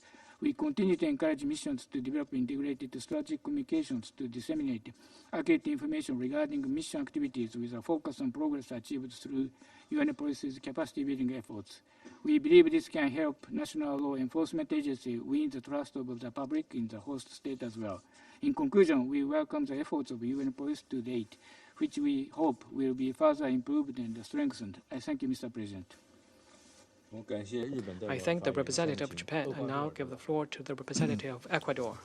Señor Presidente, Mr. President, agradezco a usted por la I thank convocatoria a you esta for reunión, convening this meeting. así como I al also secretario thank general the adjunto Undersecretary General Jean-Pierre Lacroix y a los comisionados and de the la Policía police MINUSCA, commissioners of UNMIS, MINUSCA al asesor and policial de UNMIS. I Naciones thank Unidas the UN y a la Police directora Advisor ejecutiva del and the Security Executive Council Report. Director of Security Council Report. Inicio mi I intervención begin my reconociendo statement la labor de los by comisionados de recognizing the policía work en las done by misiones de police commissioners mantenimiento in de la paz, peacekeeping quienes missions. trabajan en These condiciones police difíciles commissioners work in para difficult cumplir con los conditions to mandatos fulfill de the este mandates Consejo. issued by this El council. Ecuador Ecuador respalda supports sus esfuerzos their y efforts rinde and homenaje a pays todo el tribute personal to all de UNPOL UNPOL staff desplegado en el mundo, deployed al throughout the tiempo world. que At the agradece same a los time, países we que thank contribuyen con personal police policial. contributing countries. Señor Presidente, en la nueva Mr. agenda de President, paz, in the new el agenda for peace, secretario the general ha Secretary General recalled recordado that que peace las operaciones de paz son una parte operations are a esencial de las crucial herramientas component diplomáticas of the de esta diplomatic tools of organización, this pues organization permiten organizar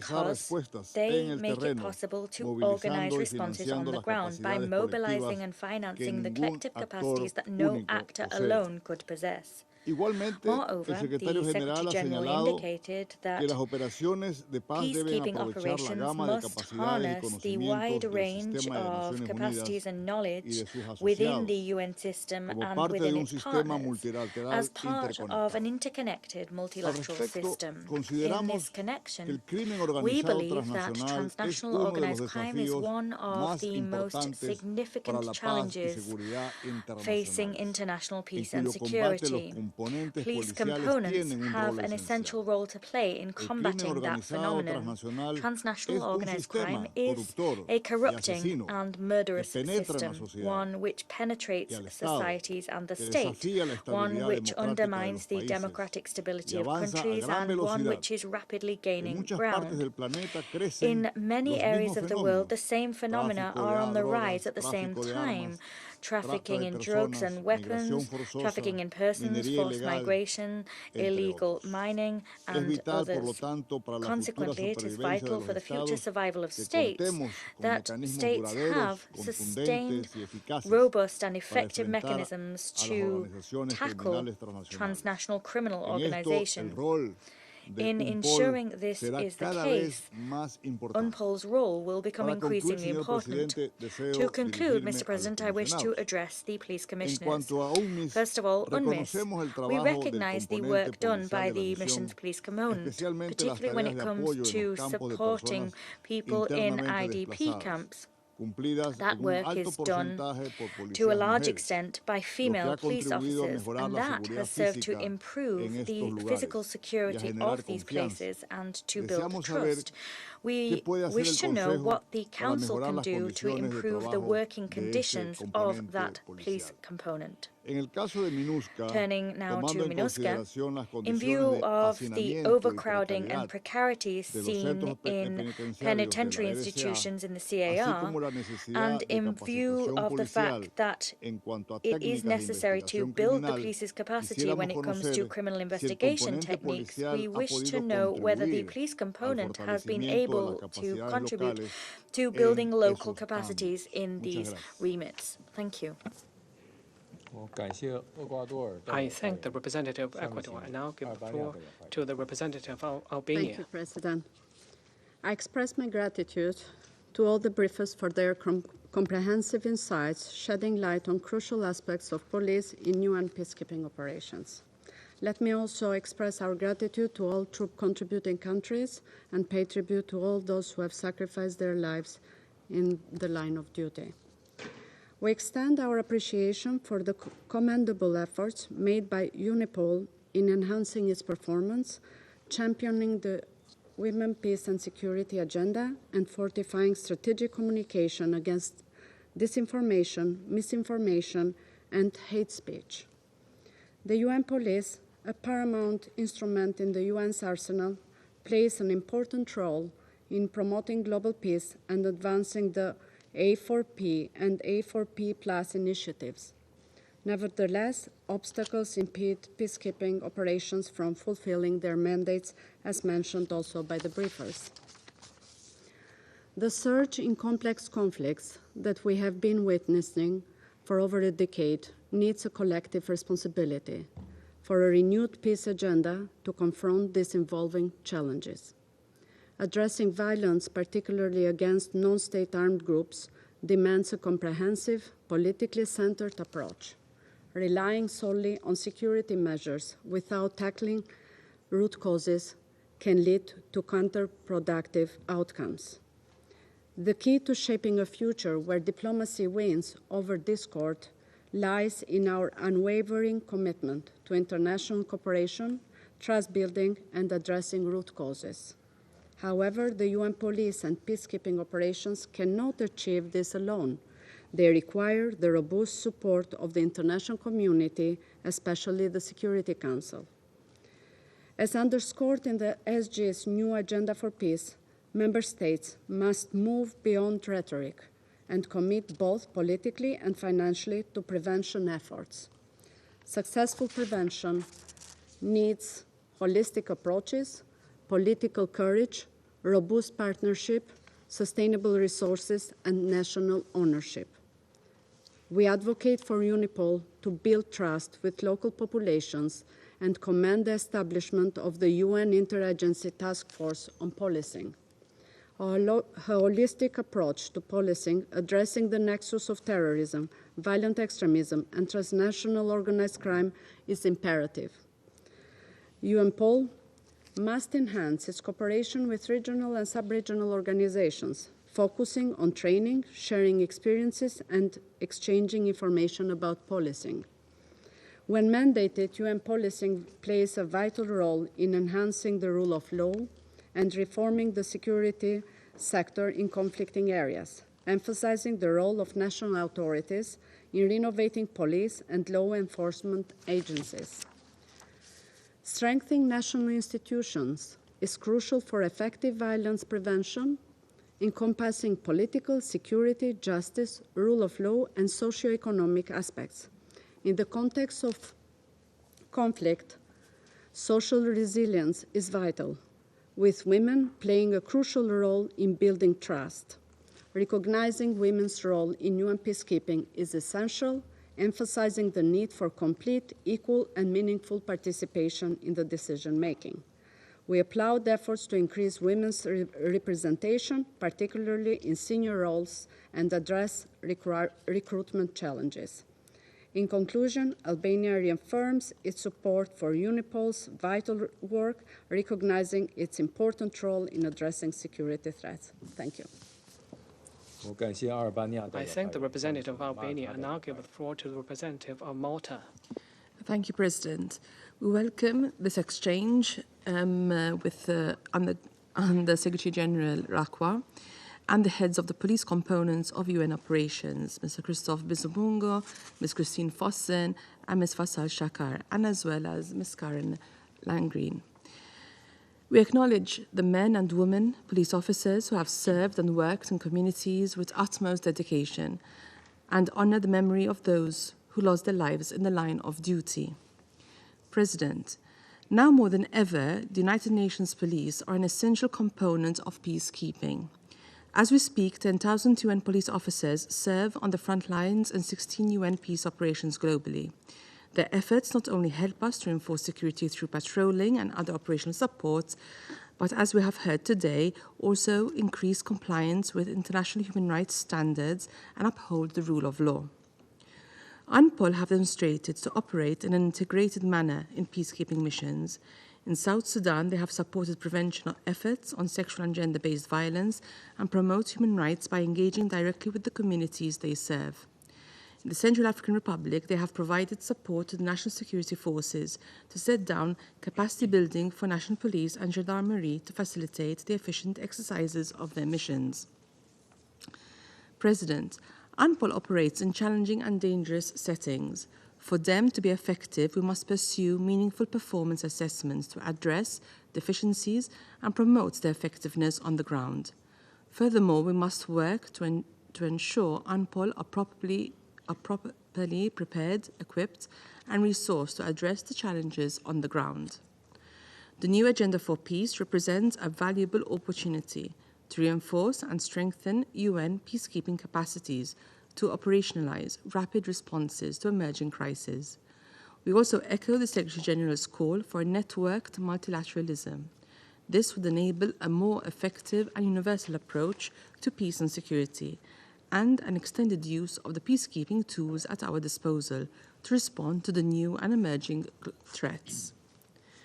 President, we must ensure that the existing tools will continue to improve UNPOL's performance and accountability. Better trained and equipped uniformed personnel will enhance safety and security to civilians and will strengthen accountability to peacekeepers. Malta welcomes the Women, Peace and Security Agenda as a cross-cutting theme within the Action for Peacekeeping Plus. As a result, UNPOL has achieved its gender parity targets for 2025, and 5 out of the 9 police components in UN peacekeeping operations are led by women. We must continue to fully implement the WPS agenda and to increase the number of women in UN peacekeeping and make sure that they can continue to participate and contribute in a meaningful manner. In this regard, I would like to thank Ms. Fossen for sharing her experiences in UNMISS. President, the upcoming UN peacekeeping ministerial meeting to be held in Accra next December will provide an opportunity to achieve concrete outcomes to improve peacekeeping operations in line with ongoing reform efforts. Malta remains committed to supporting UN police and to help to meet the challenges that lie ahead. To conclude, I would like to pose the following questions on 3 issues raised today. On training and capacity building, how can this be improved to get the results you need on the ground? What are the current shortcomings? On gaining trust of local communities, what are the lessons learned that could help other missions, which you also, of course, can share your experiences with? And on new and emerging threats, how are you able to adapt to evolving situations in your respective missions, something that you all have referred to? Thank you very much. I thank the representative of Malta and now give the floor to the representative from Mozambique. Thank you, Mr. President. Mr. President, Mozambique wishes to thank Under-Secretary General for Peace Operations as well as other briefers for the information shared in this meeting. We also wish to pay a tribute to the UN Pol women and men who lost their lives while on duty in the service of the United Nations around the world. Mr. President, we recognize that in contemporary multidimensional peace operations, UN police mandate includes an array of critical tasks, including supporting the re-establishment of law and order, providing operational support to host country police, protecting civilians and UN staff and facilities, assisting with capacity building, among other pressing activities. It is worthwhile to note that UNPOL has already achieved its gender parity targets for 2025, and women now had 5 of the 9 police components in UN peacekeeping operations. It is self-evident that more women in peace operations translate in more effective peace missions. It is also encouraging to note that the UN has identified some of the greatest challenges of our time to global peace, security and development, which include, amongst others, first, expanding conflicts in high population areas. Second, expansion of transnational organized crime and violent extremism, as highlighted by Mrs. Landgreen. Third, growing climate and cyber insecurity risks and greater demand for comprehensive national capacity building and police reform. These challenges, if not addressed, may potentially endanger international peace and security. We therefore welcome the efforts to strengthen the performance of United Nations peacekeeping police commissioners with a particular focus on the Action for Peacekeeping Plies Implementation Strategic Plan of 2023-2026. Mr. President, guided by this noble goal, Mozambique participated in UN POL missions. Its first police force served in East Timor in 1999 under the provision of Security Council Resolution 1236. In 2012, members of the Mozambique police were part of the United Nations mission for the consolidation of peace in Guinea-Bissau, aimed at helping stabilization of the country and promote security and rule of law. Important insights and lessons learned from Mozambique in the UN POL missions clearly demonstrate that, among other factors, peacekeeping operations effectiveness depend on local legitimacy. It is therefore important to understand how local populations perceive UN peacekeepers. While acknowledging important steps undertaken by the UN POL missions, we express our deep concern to continuous challenges affecting international peace and security. These are terrorism, organized crime, cybersecurity, arms trafficking and proliferation, transnational organized crime, radicalization and extremism. Addressing these challenges depends on enhanced intelligence sharing on enhanced intelligence sharing on terrorist activities, organized crime networks, cyber threats, as well as specialized training on intelligence gathering, investigation techniques, and digital forensics, as well as enhanced border control measures. In this context, Mozambique believes that it is important to continue enhancing collaboration and information sharing among police agencies, intelligence services, and other relevant international organizations. It is also important that this dimension is also taken into account in the current discussions of financing of African Union-led peace support operation, including the police component. To conclude, Mr. President, we believe that a shared commitment by all member states has the power to enhance the importance and role of UN POL missions around the world. I thank you, Mr. President. I thank the representative of Mozambique. I now give the floor to the representative of the United Arab Emirates. Thank you, Mr. President, Your Excellencies, fellow officers. I would like to thank Under-Secretary General Lacroix, Police Advisor Shakar, Commissioners Fossen and Bizimungu, as well as Ms. Landgren for their briefings today. Around the world, we are seeing an increase in the number of conflicts, a deterioration of the rule of law, and eroding trust in UN police operations.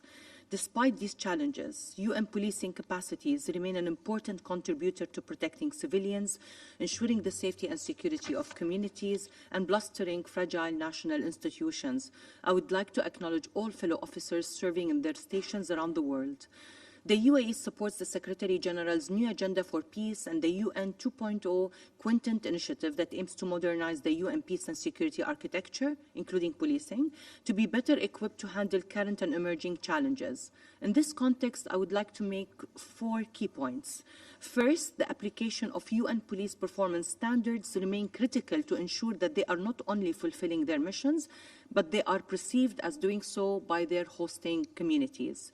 Increased transparency in incident reporting and the utilization of data can be critical enabler of policing work within the framework of comprehensive planning and performance assessment system and the integrated peacekeeping performance and accountability framework.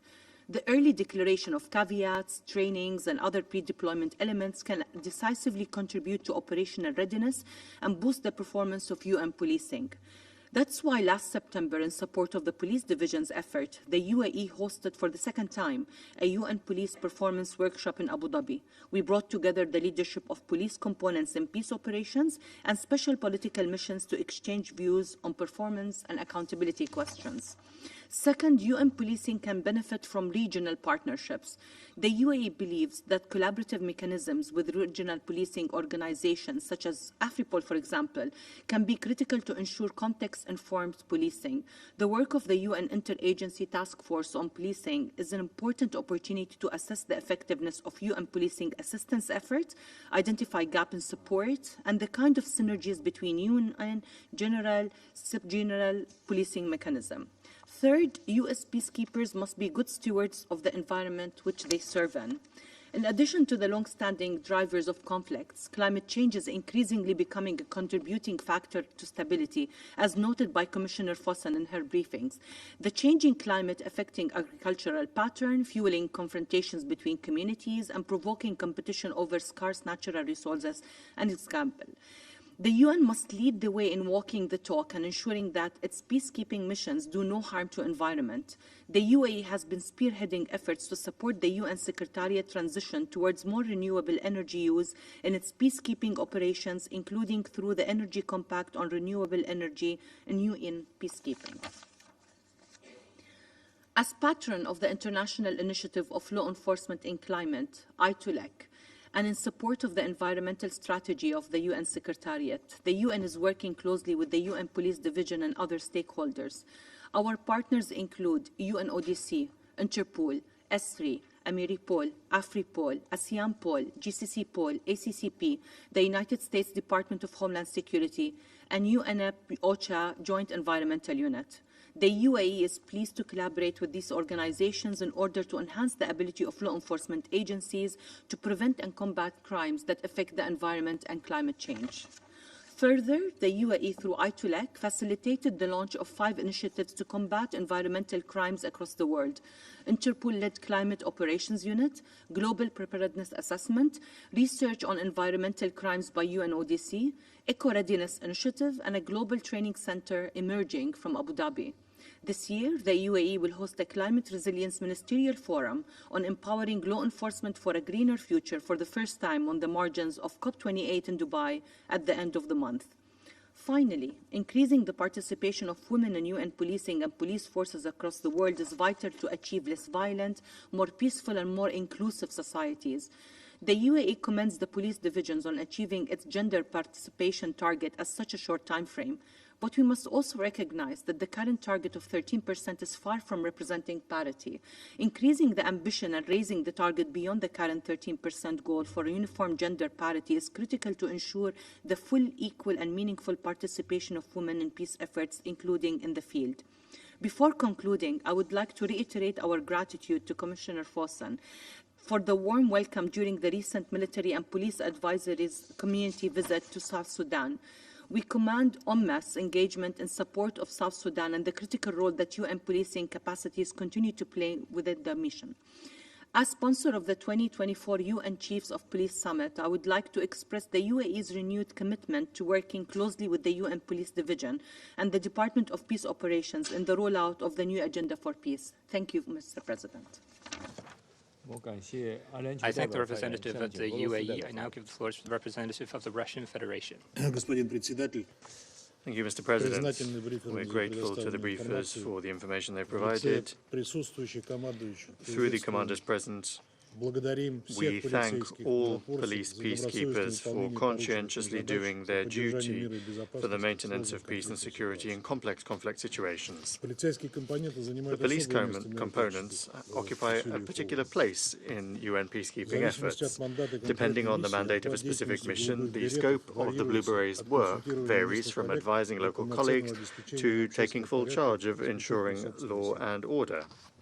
The majority of peacekeeping missions are deployed in countries where national law enforcement organs have been significantly weakened or are absent altogether. In such circumstances, the problems of crime increase manifold, including organized crime, human trafficking, drug trafficking, sexual violence, and violence against children. Therefore, UN police, which are better prepared for such circumstances, can make a significant contribution to the extremely important task of protecting civilians from the direct threats to security, and also provide assistance to national law enforcement or even temporarily replace them. At the same time, it's important to avoid situations in which missions being present for many years leads to the UN's efforts replacing local police in the long term. In that connection, another important task that the Blue Berets do successfully is support with the post-conflict reform of law enforcement institutions and improving the national potential of host states. Here, we're referring to transferring experience, getting work off the ground, and training. The more effectively this is done, the more quickly responsibility for maintaining law and order can be fully handed over to national forces. Particular attention should be paid to the fact to making sure that after the withdrawal of peacekeeping missions, the capacities of the national forces for the ensuring of law and order and the infrastructure that has been created does not deteriorate or fall into disrepair. In order to do that, during the presence of the peacekeeping mission, taking into account lessons learned from other peacekeeping operations, the specific conditions in the specific host states must be taken into account, as well as factors that could in the future weaken the infrastructure that has been created. And work needs to be done to ensure that the potential that has been created in the law enforcement sphere and in rule of law is sustainable and lasting. Mr. President, the Blue Berets are one of the faces of peacekeeping because the police are the first to interact with the population. Their ability to build effective communication with the local authorities and residents, taking into account cultural and national specificities and the possible ethnic, religious and other disagreements, will largely determine the acceptance of the mission in general. An invaluable role in this regard can be played by women police. At the same time, We should not prioritize achieving any percentage-based gender indicators, but rather the effective mandate implementation and the actual circumstances of deployment, as well as assessments of the security situation. Moreover, when deploying women to UN peacekeeping missions, including in command positions, the principle of broad geographic representation must be strictly adhered to. UN police unquestionably play an important role in the efforts of peacekeeping missions to prevent a resumption of conflicts within the context of their mandate in each specific mission. However, it's difficult to imagine the possible contribution of police peacekeepers to the prevention of conflicts or the mediation efforts of the Secretary-General before the beginning of a crisis and the deployment of missions. We are convinced that discussions on all aspects of peacekeeping, including police-related issues, must be transparent. The best platform for these discussions is, we believe, the Security Council Working Group on Peacekeeping and the UN General Assembly Special Committee on Peacekeeping Operations, where all troop-contributing countries are represented and which has a mandate for the comprehensive discussion of peacekeeping-related issues. Mr. President, undoubtedly, UN police must be professionally trained and appropriately equipped. They must also be highly motivated to carry out their duty. In that regard, we support the work done by the UN Secretariat, as well as bilateral interstate cooperation and the work of many regional organizations, first and foremost the African Union, to improve the training of peacekeeping police. Russia makes an active contribution to this common undertaking. Since the year 2000, at the Ministry of Interior All-Russian Peacekeeper Training Center at Domodedovo, hundreds of foreign police peacekeepers, including commanders, from more than 50 countries around the world, largely from African countries, have undergone UN-certified training. Among them are a large number of women. Russia has a unique experience in the professional training of peacekeepers that it is willing to share. Hundreds of Blue Berets from Russia have also made their contribution to the maintenance of peace and security around the world. Currently, Russian police officers, of which more than a third are women, are serving in 5 UN missions. They include specialists in the area of forensics, criminal investigation and administration, and law and order.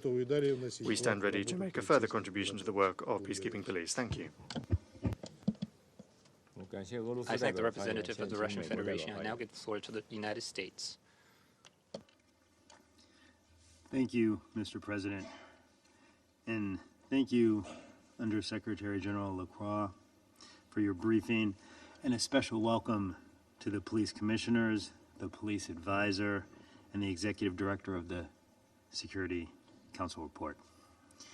I want to begin by recognizing the critical work of UN police, from the protection of civilians to the deterrence of violence and the enabling of other military and civilian mission components. Your work is challenging, dangerous, and essential. And I want to add how crucial it is for the perspectives of UN police to be included in decision-making at peacekeeping missions, including mission planning and resourcing. Your insights make a critical difference. Colleagues, the United States remains committed to supporting UN police and to helping you meet the challenges ahead. To that end, I want to touch on 3 areas in my remarks. First, it is essential UN police have the correct training. Over the past 4 years, the United States has invested more than $4 million in police training programs for the UN.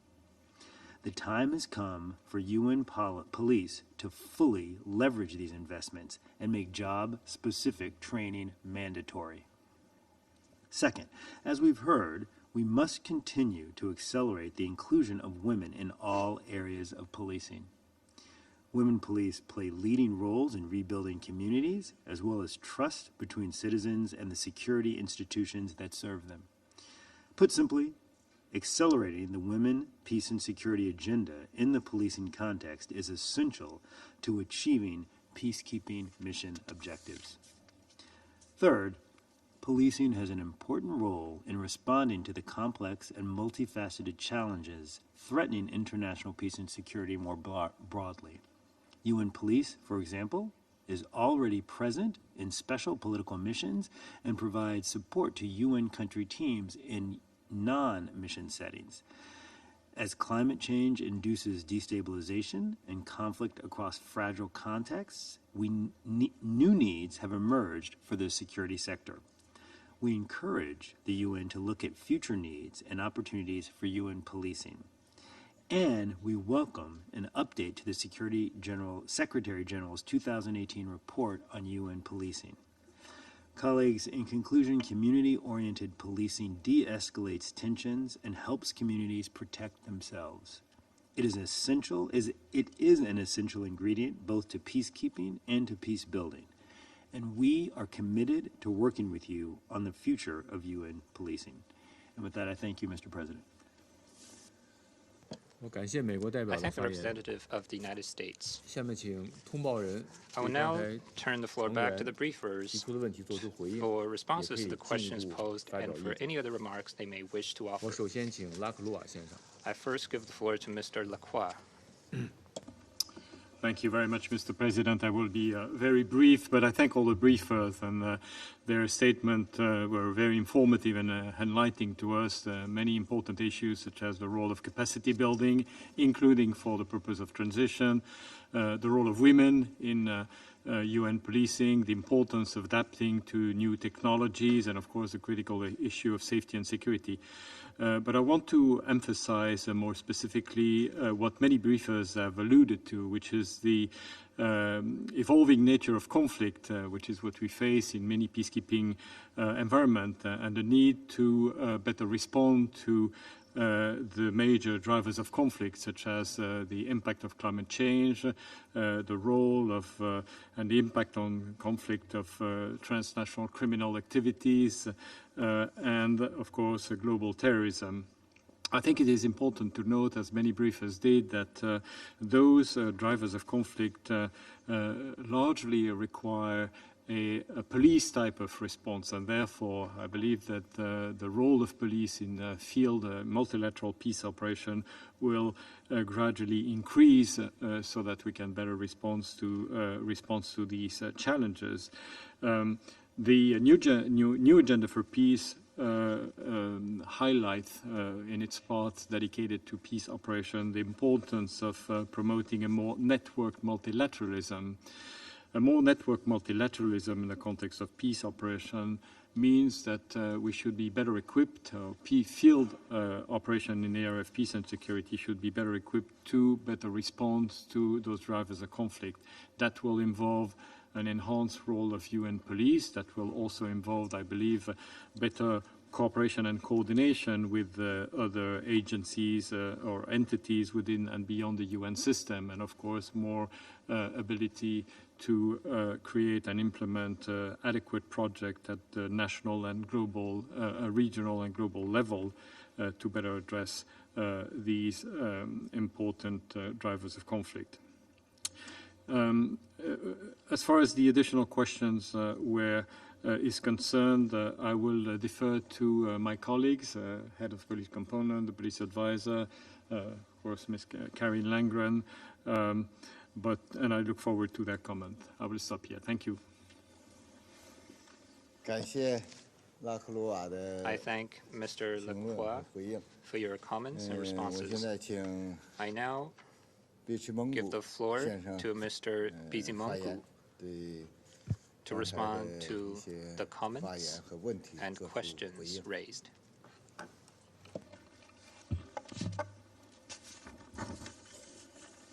Merci, Thank you. Monsieur le Président. Thank you, Mr. President. J'ai reçu une question de la part du représentant de l'Équateur the representative of Ecuador par rapport à la contribution de UNPOL MINUSCA par rapport à la formation en matière d'investigation criminelle. Training in terms of criminal investigation procedures. Nous, en tant que I'll respond by saying we, as UNPOL MINUSCA, contribute in two ways to train the gendarmerie and the police in criminal investigation techniques. First of all, we have specialized courses that we deliver to the FSI. These specialized courses focus on various areas, particularly on those related to criminal investigations, for example, the judicial police, the technical police, investigations into sexual violence. All of these training courses allow the national police and the gendarmerie to have more capacity when it comes to conducting criminal investigations. The second way that we help to strengthen police capacity and the capacity of the national gendarmerie when it comes to investigation is co-location,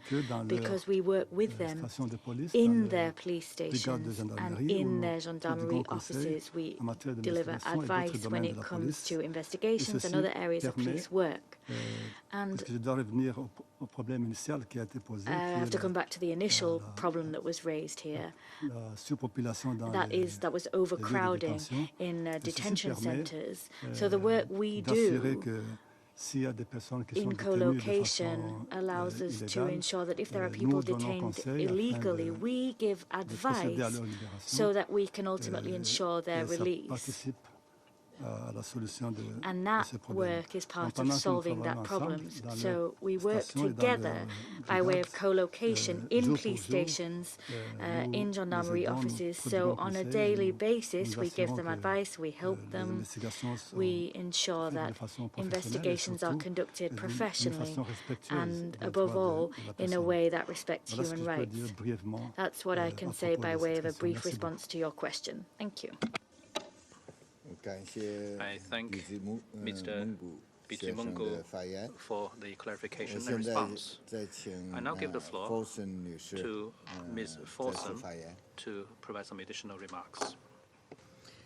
Thank you, Mr. President, and thanks to all the Council members for the support clearly given here today about the role of the unpooled police and the support through the new agenda for peace.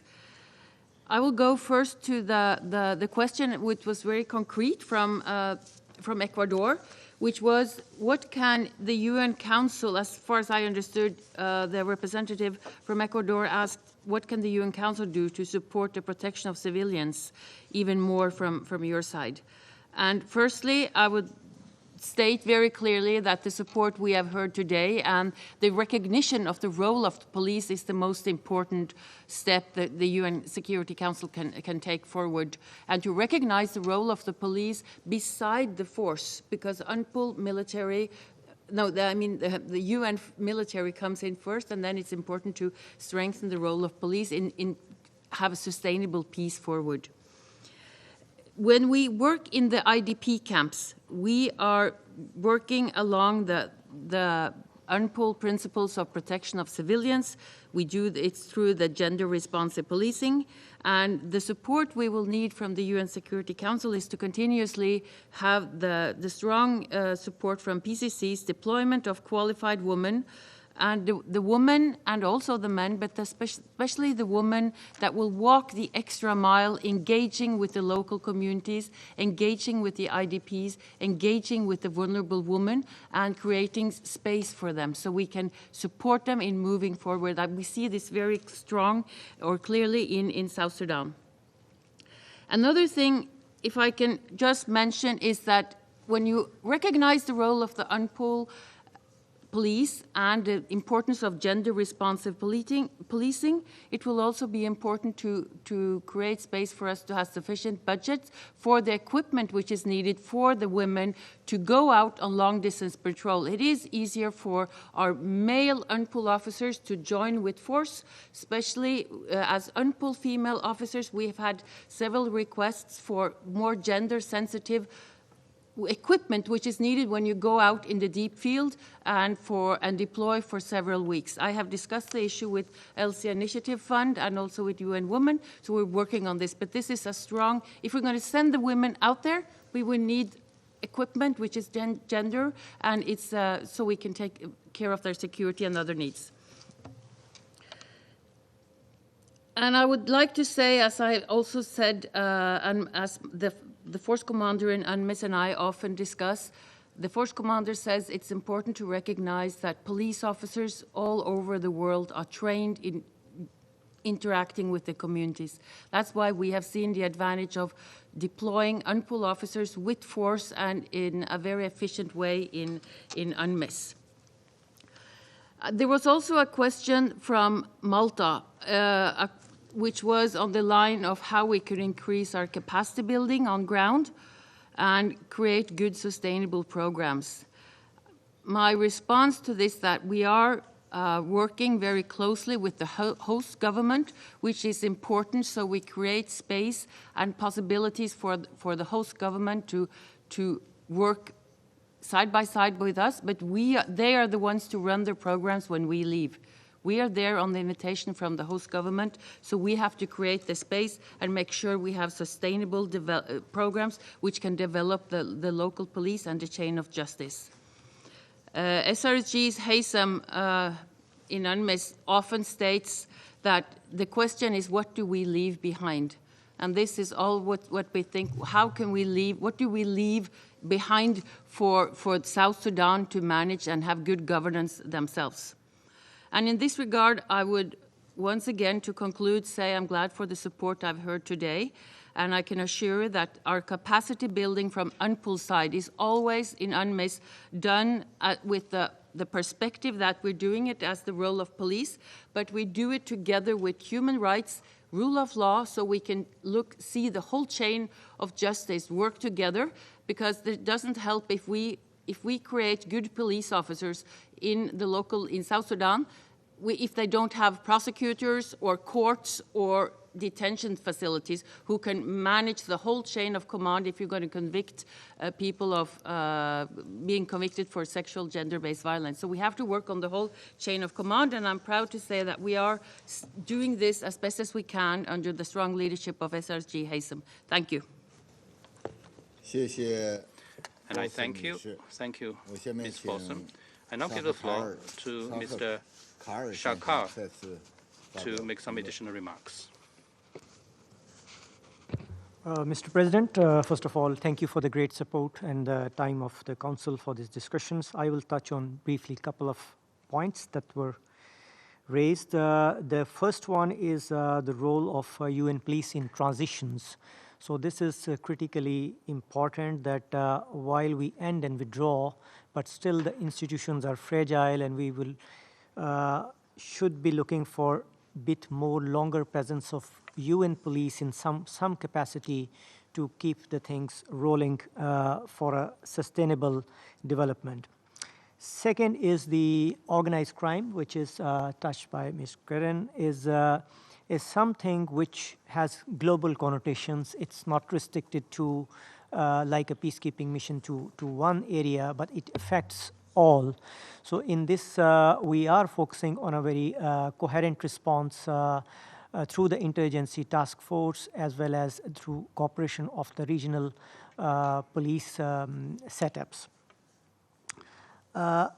Next, some points were raised also, which are present on the early engagement of UN police when it comes to the conflict situations, because we might avoid some of the conflicts if UN police is involved earlier in those of the potential troubled areas which are likely to fall into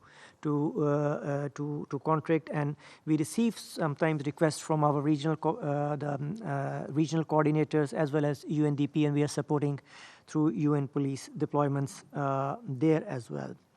Now, capacity building has been touched by our two police commissioners, and as Ms. Fossen pointed out, that it is the budgeting. The issue in capacity building is, as we say in policing, that no capacity building is possible without two things: political will and second, money. So policing is an expensive business, so we seek the support of the Council in budgeting where the police reform is expected to take place. The last point on broader from the discussions is the sustainability of whatever efforts we do when we leave. So we are thinking, and we will seek the support of the Council and the Member State to work out on it, that how we can remain sustainable once we leave will mean, again, to leave some capacity of police even when the missions finish, whether they are peacekeeping or political missions. Thank you. And I thank you, sir, Mr. Shakar, for your comments. I now give the floor to Ms. Landgren to make some additional remarks. Thank you, President. I didn't pick up particular questions pertaining to my statement, so I don't wish to add to it. Thank you.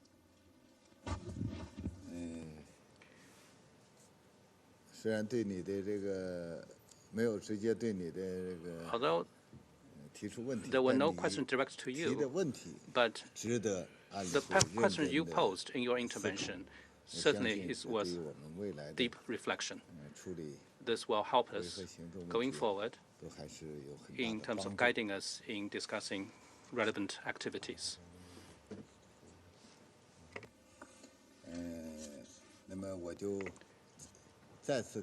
I would like to thank USG Lacroix and the police commissioners from 3 different missions, and Ms.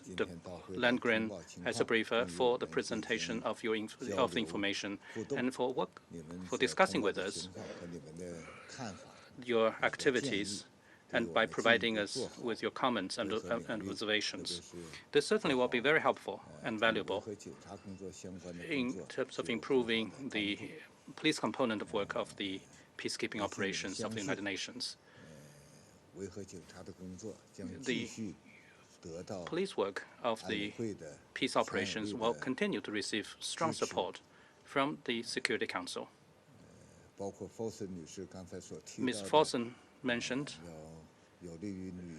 that there should be woman-friendly, gender-friendly equipment, and this will be something that we have taken on board. There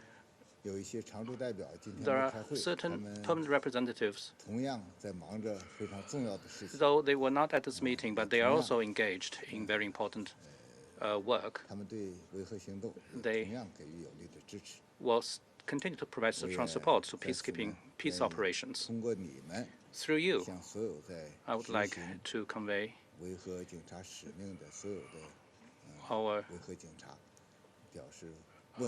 our admiration and tribute to all of your colleagues who are currently working on the front line. There are no more names inscribed on the list of speakers. This meeting is adjourned.